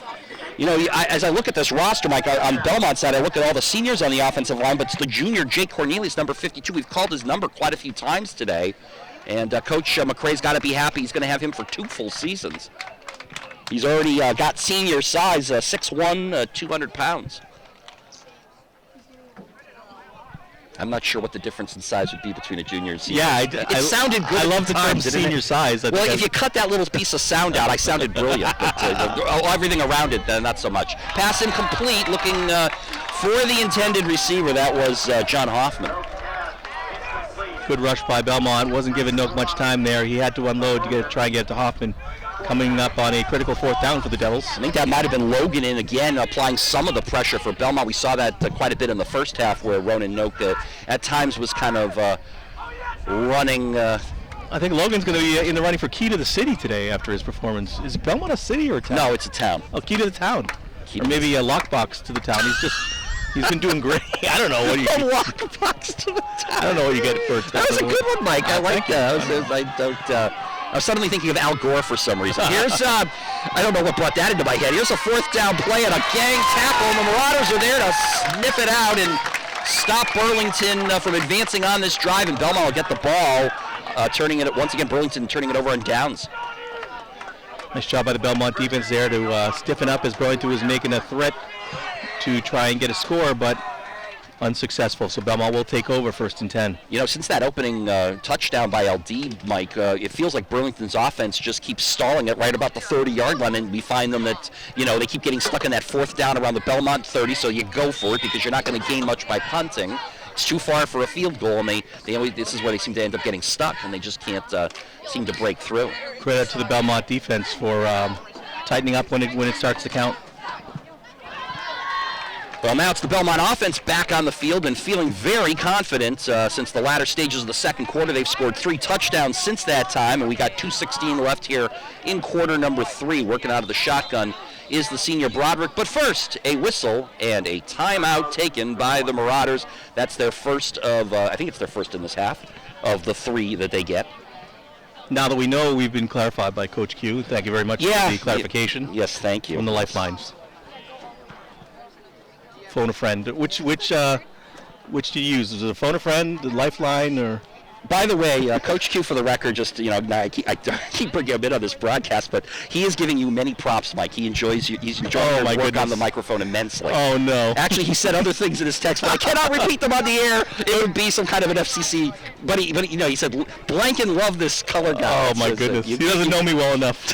No, I think he knows you perfectly well. Mike, you're doing a great job today. I get old quickly. No, this is fun. I get old over time. I'm already old. It feels pretty quick, I know. This is fun. Getting up there. Really enjoying the collaboration between our towns. Unlike last week in Woburn, where they won't even let you sit in the press box, we had to sit in the rain. Not that I'm still bitter about that, but we'll be sure to take... It didn't feel like you were still a little bit wet here on the edge. As I, We'll respond in kind next season when they come to Varsity Field. Well, that awesome color man with me is Mike Espejo. I am Todd Bloniarz, trying to get through the rest of this one here as the Marauders on offense, 1st and 10, with the handoff going to probably Garung, I'd assume, but he again gets, yep. Nice job by the Burlington defense, run to a pack of Devils. I don't know what the plural of Devil is, but it was a whole bunch of Devil defenders. Would it be Devils? Not just yeah, but you know how you get like a bunch of sheep or wolves as a pack, or I see what you're saying. Fish Right. is school. We need to find that out. A swarm of Devils? Yeah, I don't know. I'll find that out for next week. Okay, yeah. And thank you for Coach Q for the kind words. It's very nice. Yes. First year doing this, so I'm really enjoying it, and just trying to... might be in the running for Rookie Broadcaster of the Year. Hey, now. All right. It's 2nd down and 9, and the fake Lassiter almost got that on the direct snap, and instead it's going to go to Garung again. You know, Burlington's defense here, Mike, for the most part, has done a pretty good job on Adrian Garung, other than the 38-yard touchdown run he had on his first carry of the second half. Yeah, they've done a good job, and at many different looks that Belmont's shown, so it's been coach has been mixing it up. You know, in the words nicely, McCrae. Yeah, in the words of the late great Keith Jackson, Garung only a sophomore, and 3 more years we're going to see him in the Belmont backfield. Meanwhile, in the Belmont backfield, Speaking there, backfield. yeah, Aiden Noak. Except the problem is he doesn't play for Belmont. He's wearing a white jersey today with a blue helmet and the red pants of the Burlington Red Devils. Beautiful job by Aiden. I don't think he was touched as he ran all the way through for the sack. So it's going to bring up 4th down thanks to the big sack there from Aiden Noak. We have we had swarms of Devils. We also have a swarm of young Belmontians who keep switching spots. I don't know what they're trying to do here, but we got musical chairs going on over there. I'm kind of enjoying it. They were over to my side before. Now they're flocking to you. See, I think it's all the positive momentum. They like the Burlington guy better, obviously. There you go. Well, who can blame them? Here's the kick. Line drive by Milicic. Going to take a little bounce and a nice roll down. Maybe some future Belmont Marauders amongst our midst. Maybe you'll be. I bet you that's the case. Yeah, they're probably doing some Pop Warner stuff on the weekends. Belmont, I think Belmont and Watertown still have a joint Pop Warner program. Is it Pop Warner or is it flag football around these parts? What's I know flag football is. That's a good question. Well, I don't know. I mean, it may have changed here. I mean, yeah, you're right about the flag football gaining popularity, but ultimately, I think to prep them for this level, don't they have to? I mean, have some kind of. I think. Or are they just trying to avoid the contact? Maybe on the younger ones they do the flag, and then when they get to a certain age, be older, they do the Pop Warner, or maybe they do both. I don't know. I was just curious. Yeah, that's a good question. Maybe at the end of the quarter we can interview some of these kids. And, I'm sure that would be riveting for the broadcast. Oh, I'm sure they'd love that. Here we go. 1st and 10. We get some Fortnite pointers. Oh, yeah.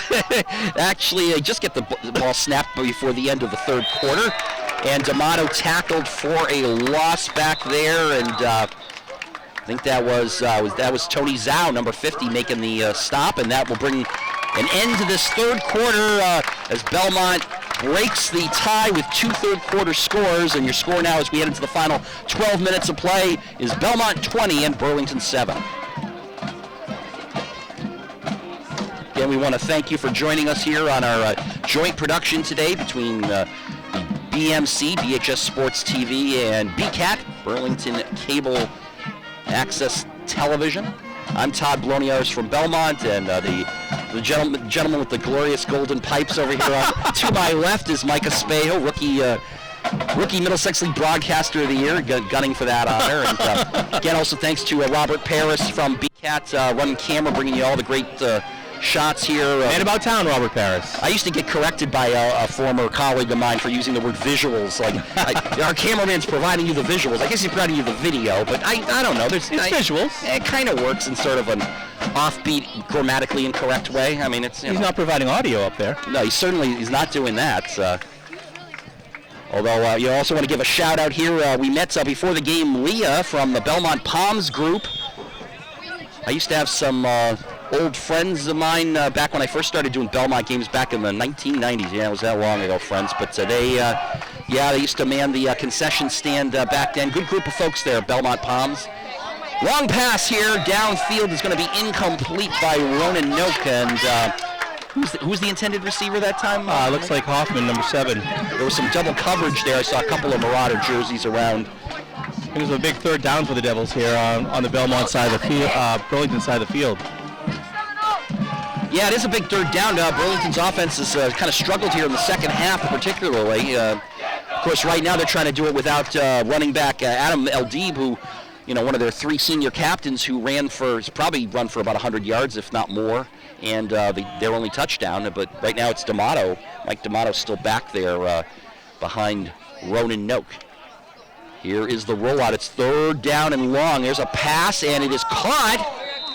And that would be Vadnais with the catch. Yeah, Vadnais makes a great catch. He reached up there and got it. Guess who was in the face of Ronan Noak again? Yep, Mr. Logan, I bet. Yes. And I think he had a piece of that pass, and Vadnais was alert enough to grab the tip pass out of the air, but not enough for the first down. Looks like the Devils are going to go for it here. Interesting call. Down 13 here as we start the fourth quarter. And I think Dan McKay might have thought about it for a moment. Yeah. But realized with the field position, he would be giving Belmont a short field and decided not to do that here. He'll try to hope his defense can keep it at a 13-point deficit for the moment. That's Josh. Is that Josh Pupa back doing the punting once again? Or? Yep. Okay, number 36, a sophomore.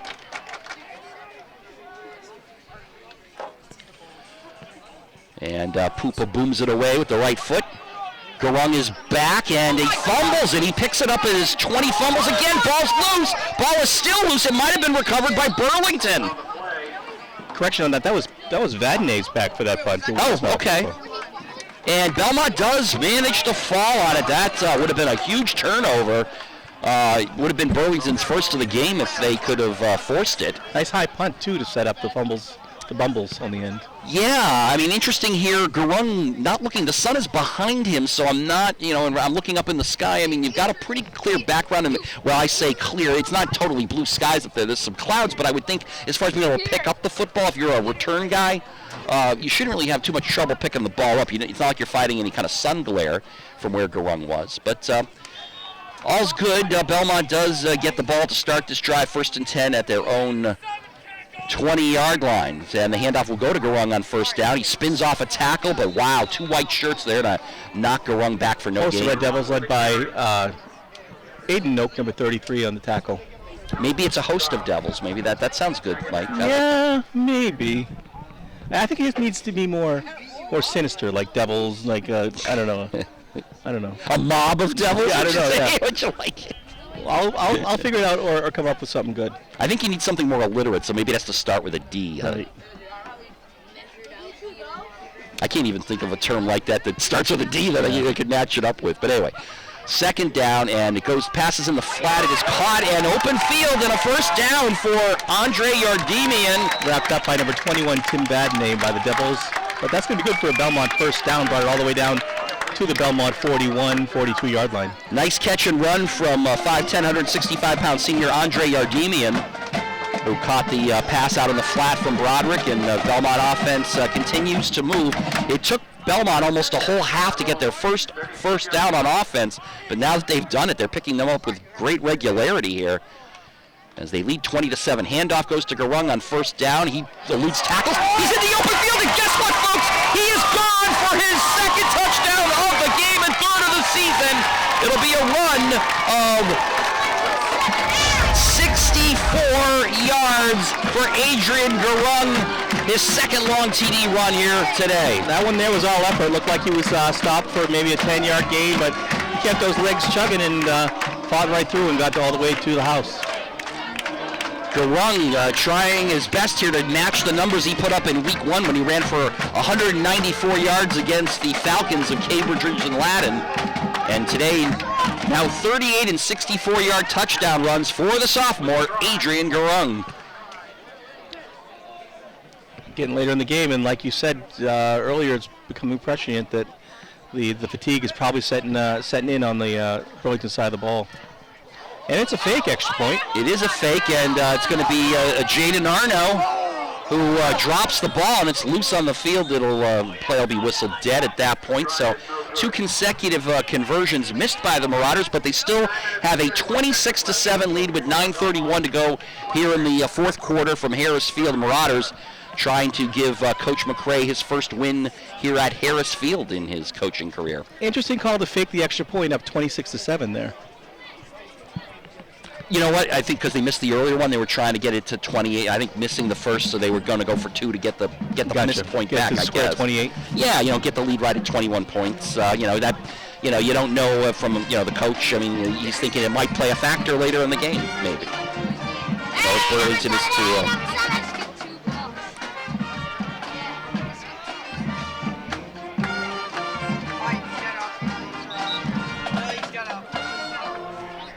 That was the BHS marching band. I was trying to shut up there for a moment so you could hear how good they are. Allison Lacasse, their band director, again playing more old school classics, which I love because I'm just an old school kind of guy. I think we both are, Todd.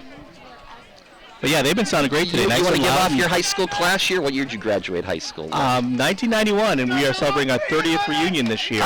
Burlington High. Well, congrats there. I'm a little bit older than you, although not by as much as I thought. Wow, okay. I feel slightly less old. I'm not going to say younger. I don't really feel it. But here's the another squib kick here. Interesting. We've seen that twice in a row for the Marauders. Again, kind of creating a short field. Mike, I will ask the same question I guess you did on the last one.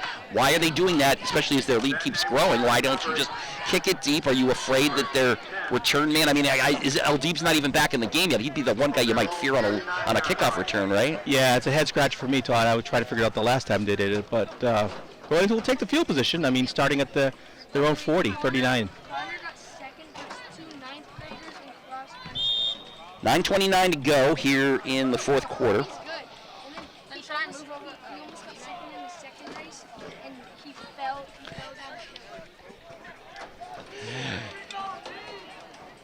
We've got the Legion of Red Devils out there on the field as the pass is connected. A legion, I like that. Yeah, as a connection from Noke to Noke.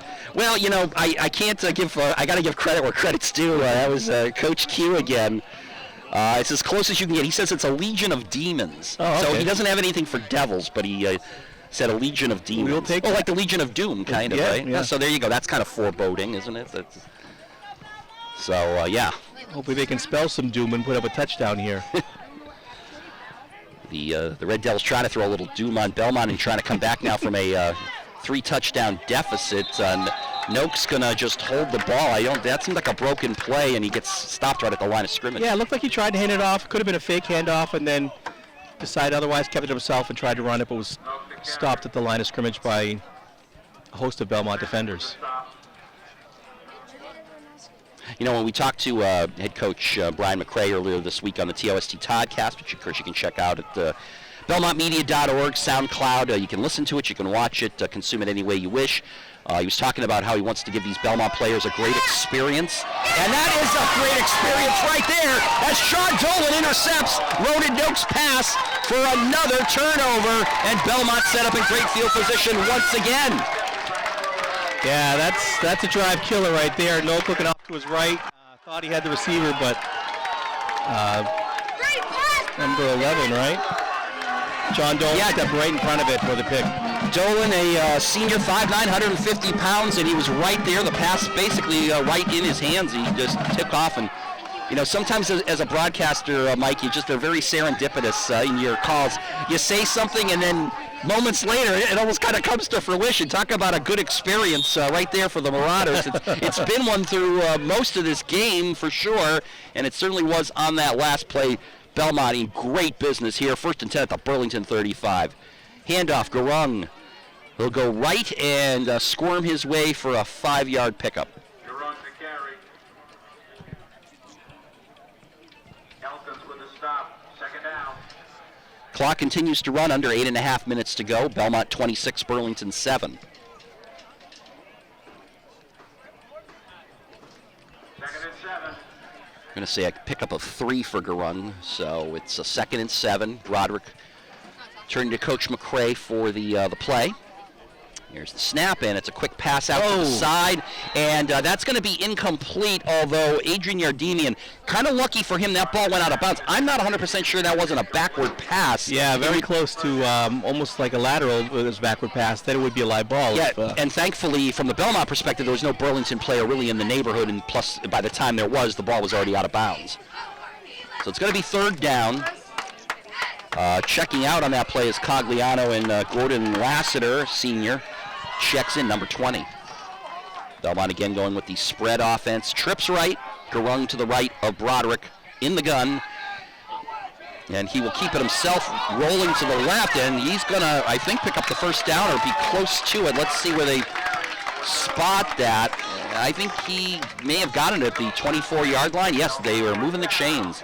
Smart decision there by Broderick. He saw that there was a lot of open real estate to the left, and instead of taking a risk by throwing it, he just tucked it and ran and was able to get some great yardage off to the left there. Belmont piling up the first downs here in the second half, and that's how they've been able to break a 7-7 halftime score and lead by 19.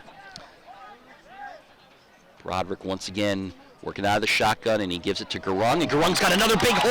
Garung making moves, eluding tacklers, and he's down inside the 5-yard line. First and goal, the third big run of the day for Garung, the first one that didn't wind up in the end zone. Showed a lot of shiftiness there to weave his way through the Burlington defense. I also think, as we've been mentioning, fatigue is probably setting in on the Devils' side because there were a couple missed tackles on the end of that run.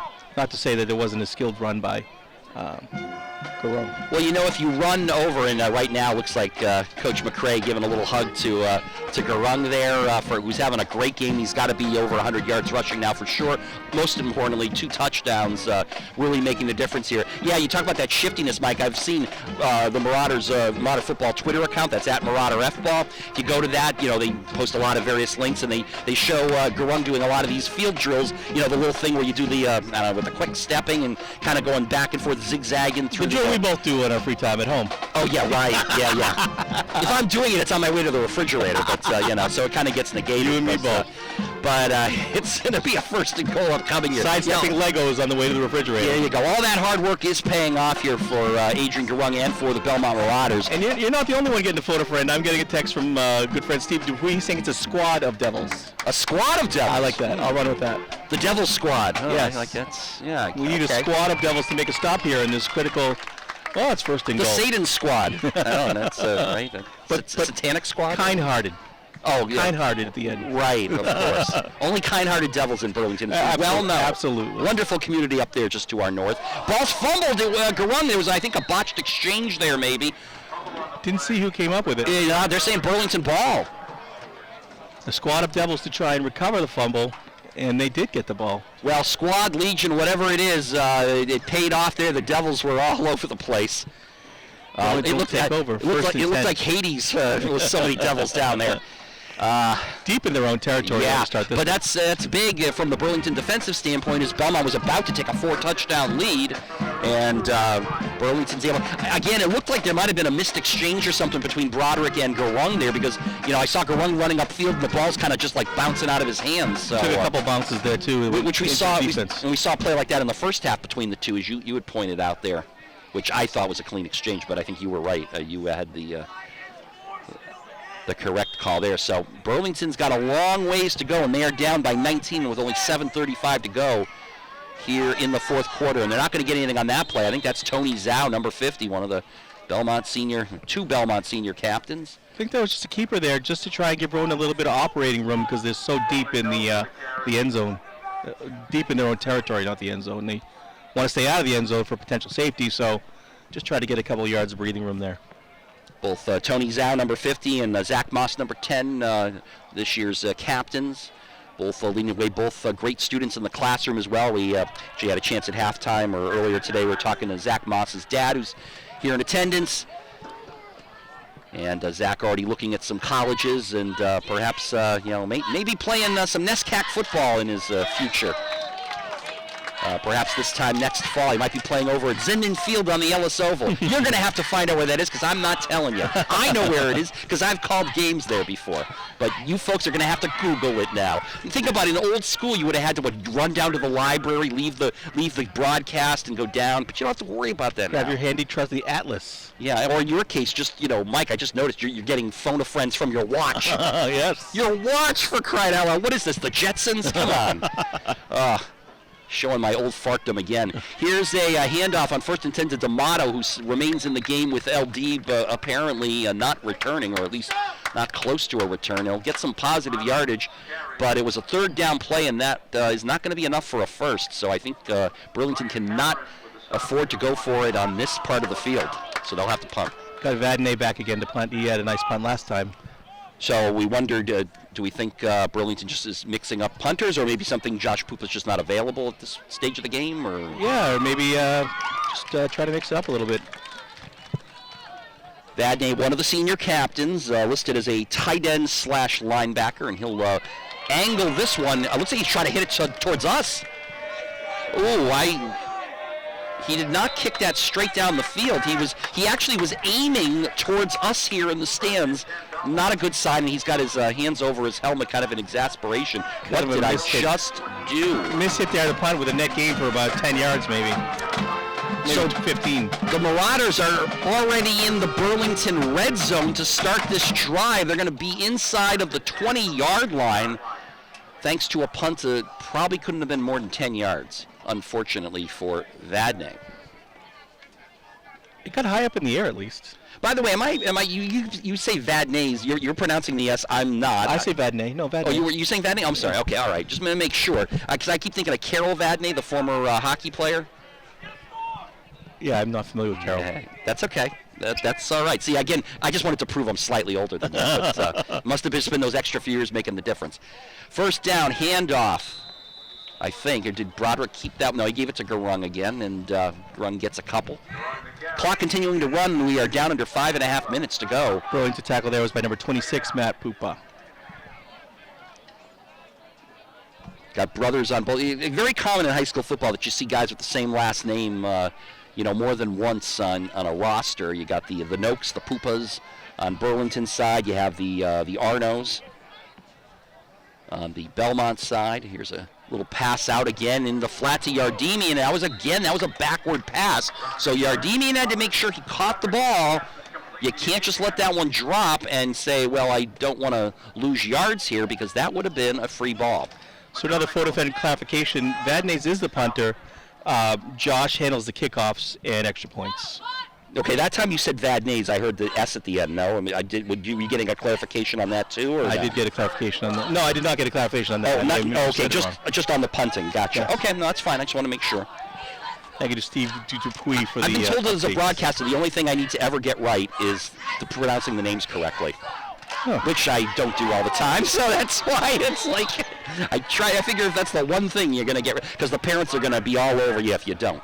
Broderick got sacked there. Nice play defensively. Noak, number 33, with a nice sack, running all the way back to the Burlington 26. Mike, it's a safe bet to say that outside of Adam Eldeeb, it's been the Noakes leading the way, both Ronan and especially Aiden on both sides of the ball for Been the Burlington. Noak show, and it's been a common theme all season. They're both very talented players. They're no joke, the brothers Noak. Oh my. That's about all you can say right there. Oh my. 4th down, and Belmont's going to go for this because they've got the ball inside the Burlington 35. Again, that no man's land territory. It's 4th and very long. Moss will take the handoff. He is not going to get the 1st down. He'll be tackled inside the Burlington 30. Marauders turn it over on downs with the clock stopping at 3:22 to go, and Belmont on top 26-7. Squad of Devils there on the stop, and Burlington will take over 1st and 10. See if they can put together a end of the game drive for maybe a consolation drive. Go down swinging. Well, it looks like Dan McKay is just a little under 3.5 minutes away from going 0-3 in his career now against Belmont. We mentioned last time these two teams met was back in 2018 in one of those non-playoff November games. Game was here at Harris Field. Marauders won that game 28-7. which would be the identical score today if it weren't for the missed conversions. And then 2017, Marauders came from behind to win 26-25 in a bit of a barn burner game. That game was played at Burlington High School. What's your field's name again? Varsity Field. Varsity Field, okay. Intended pass there was for Aiden Oak. It was tipped. Luckily, there was a Belmont defender in the area. Luckily, it was not caught by Belmont. Otherwise, they would have taken over one more time. So it's 2nd down and 10 for the Devils. Varsity Field, right, of course, at Burlington High School, right off of Route 3A? 3A, Cambridge Yep, Street, right. That's right, okay, yep. No, I've been there Scenic, before. Burlington, Massachusetts. Oh, absolutely, yeah. Home of the mall, too, Burlington Home Mall. of Burlington Mall, That's yes. right, among other things. Here's a handoff to D'Amato on a second down play checked that, and didn't get much. Marauders kind of stretched that play out and did not allow a big gain. Max Cornelius making the stop. It appears we've seen the last of Adam Eldeeb here today, too, as D'Amato has been in the backfield this entire fourth quarter, Mike. Yeah, hopefully he's all right, and then just keeping out for precautionary measure. Under 3 minutes left, looked about 2:50 left in the game. Clock continues to run. Burlington 3rd and 9. You might want to, again, Coach McKay, should he be playing with a little more sense of urgency, or are they just, like you say, going for the consolation touchdown, I suppose? Here's D'Amato, turns, he's got a hole, and he's going to be very close to a first down. Yeah, I think we know the game is pretty much in hand. Maybe just try and put together a strong drive to end the game, end off on a good note. Would be probably the best thing you can do at this point in the game. We're under 2.5 minutes remaining here at Harris Field. Marauders closing in on their second win of the season. Second win of Coach Brian McRae's head coaching career, and his first one at Harris Field. In first Middlesex League, official Middlesex League win. Well, it's not official Middlesex. This is, again, this is the interdivision. The cross-pollination. This is not the... I'm never going to get this right. Yeah, don't worry about it. Here's pressure. Noak running for his life here, and he'll fire it downfield, incomplete, into the Burlington bench, chasing him down there. I think was saw 64, Max Cornelius, who apparently has now made his way into the game here in the fourth quarter for the Belmont defense. Some good escapability there by Noak. I thought they were going to chase him down, but he showed some speed flushing out to the left. Max, the younger brother of Jake Cornelius. I mentioned all the matching names, and I neglected to mention the Cornelius brothers. A lot of brothers. I'll be good to you, Mike. I hope I got that musical pun right, because I'm not 100%. It was fantastic. Was it? Oh, good. You got it, too. All right, you're the man, Mike. Excellent. All right. I'm a big fan of puns. And you're a big fan of 70s music, apparently, too. How else do you get that pun otherwise? Under 2 minutes to go. There is the handoff to D'Amato, turning the corner on second down and taken right out from his feet by John Dolan, who's had a pretty big second half, including an interception a little earlier. Third down for the Devils, and about 10 from their own 38. Just winding the clock down, under a minute and a half left in the game. Belmont will be right back here at Harris Field next week, presumably for Friday Night Lights. That would be against Reading High School, the very dangerous Rockets, who are... Weather permitting, as we've learned. They're always right. Always a wagon are the Rockets. I know I'm mixing up some transportation metaphors there, but, they are quite talented. Always a good program. Ball's bobbled. It'll fall incomplete. Who's Burlington have next week, Mike? I think we're on the road again. I'm not exactly... I think it's Wakefield, but I'm not exactly sure. Okay. It's your first. That'll be your first divisional game, like in the Freedom Division. Is you turn to divisional play. Marauders will turn to Liberty Division play next week. Both these schools will be getting into the meat of their league schedule officially. There are there's 6 teams in each division, so you have to play 5 divisional games.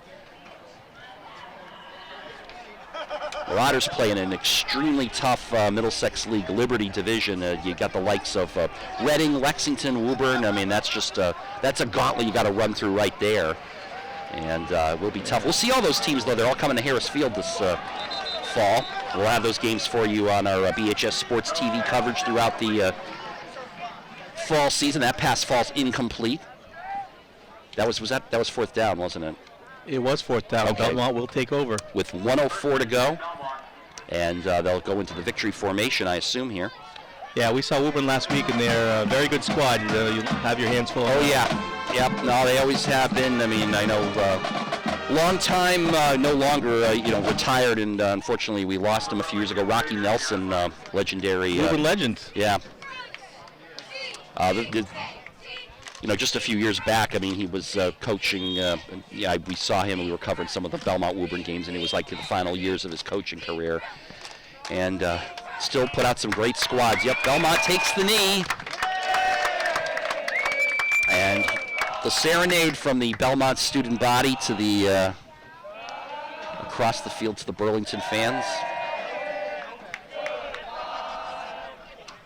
Which version are they doing there? Is it steam or is it the nylons? I really don't know. Okay. I was throwing some more music at you. I know those are not probably the only two versions of that song, but they're the two I most well know, at least with those two groups. Well, again, thank you for hosting us today and having us. This is really fun to kind of do a joint town broadcast, and it was really nice work with you, Todd, today, and speak on behalf of BCAT and Robert and everyone watching back home in Burlington. This is really fun. Yeah, absolutely. Mike Espejo, it has been a pleasure working with you here on the mic here this morning and afternoon. And I want to thank, of course, Robert Paris for all his fine camera work here throughout this one, as the Marauders win by a final score of 26-7 to improve to 2-1 on the season. Burlington falls to 0-3, and will be looking for their first victory of the season next week when they start up play in the Freedom Division. And as we said, Marauders will be hosting Reading next Friday. Again, weather permitting, whatever. But we will be there bringing it to you on BHS Sports TV. This has been a fun joint production. Again, thanks to all you guys and all of BCAT, BCAT. Thank you to Jeff too for his help this morning with the setup. Yep, Jen and Jeff, thank you both great executive directors, and thanks for their assistance, Jeff, for helping us get this going today. But it's been a fun one. We will wrap it up, and once again, the final score: Belmont 26, Burlington 7. For Robert Paris and Mike Espejo, my name's Todd Bloniarz, and it's so long from Harris Field.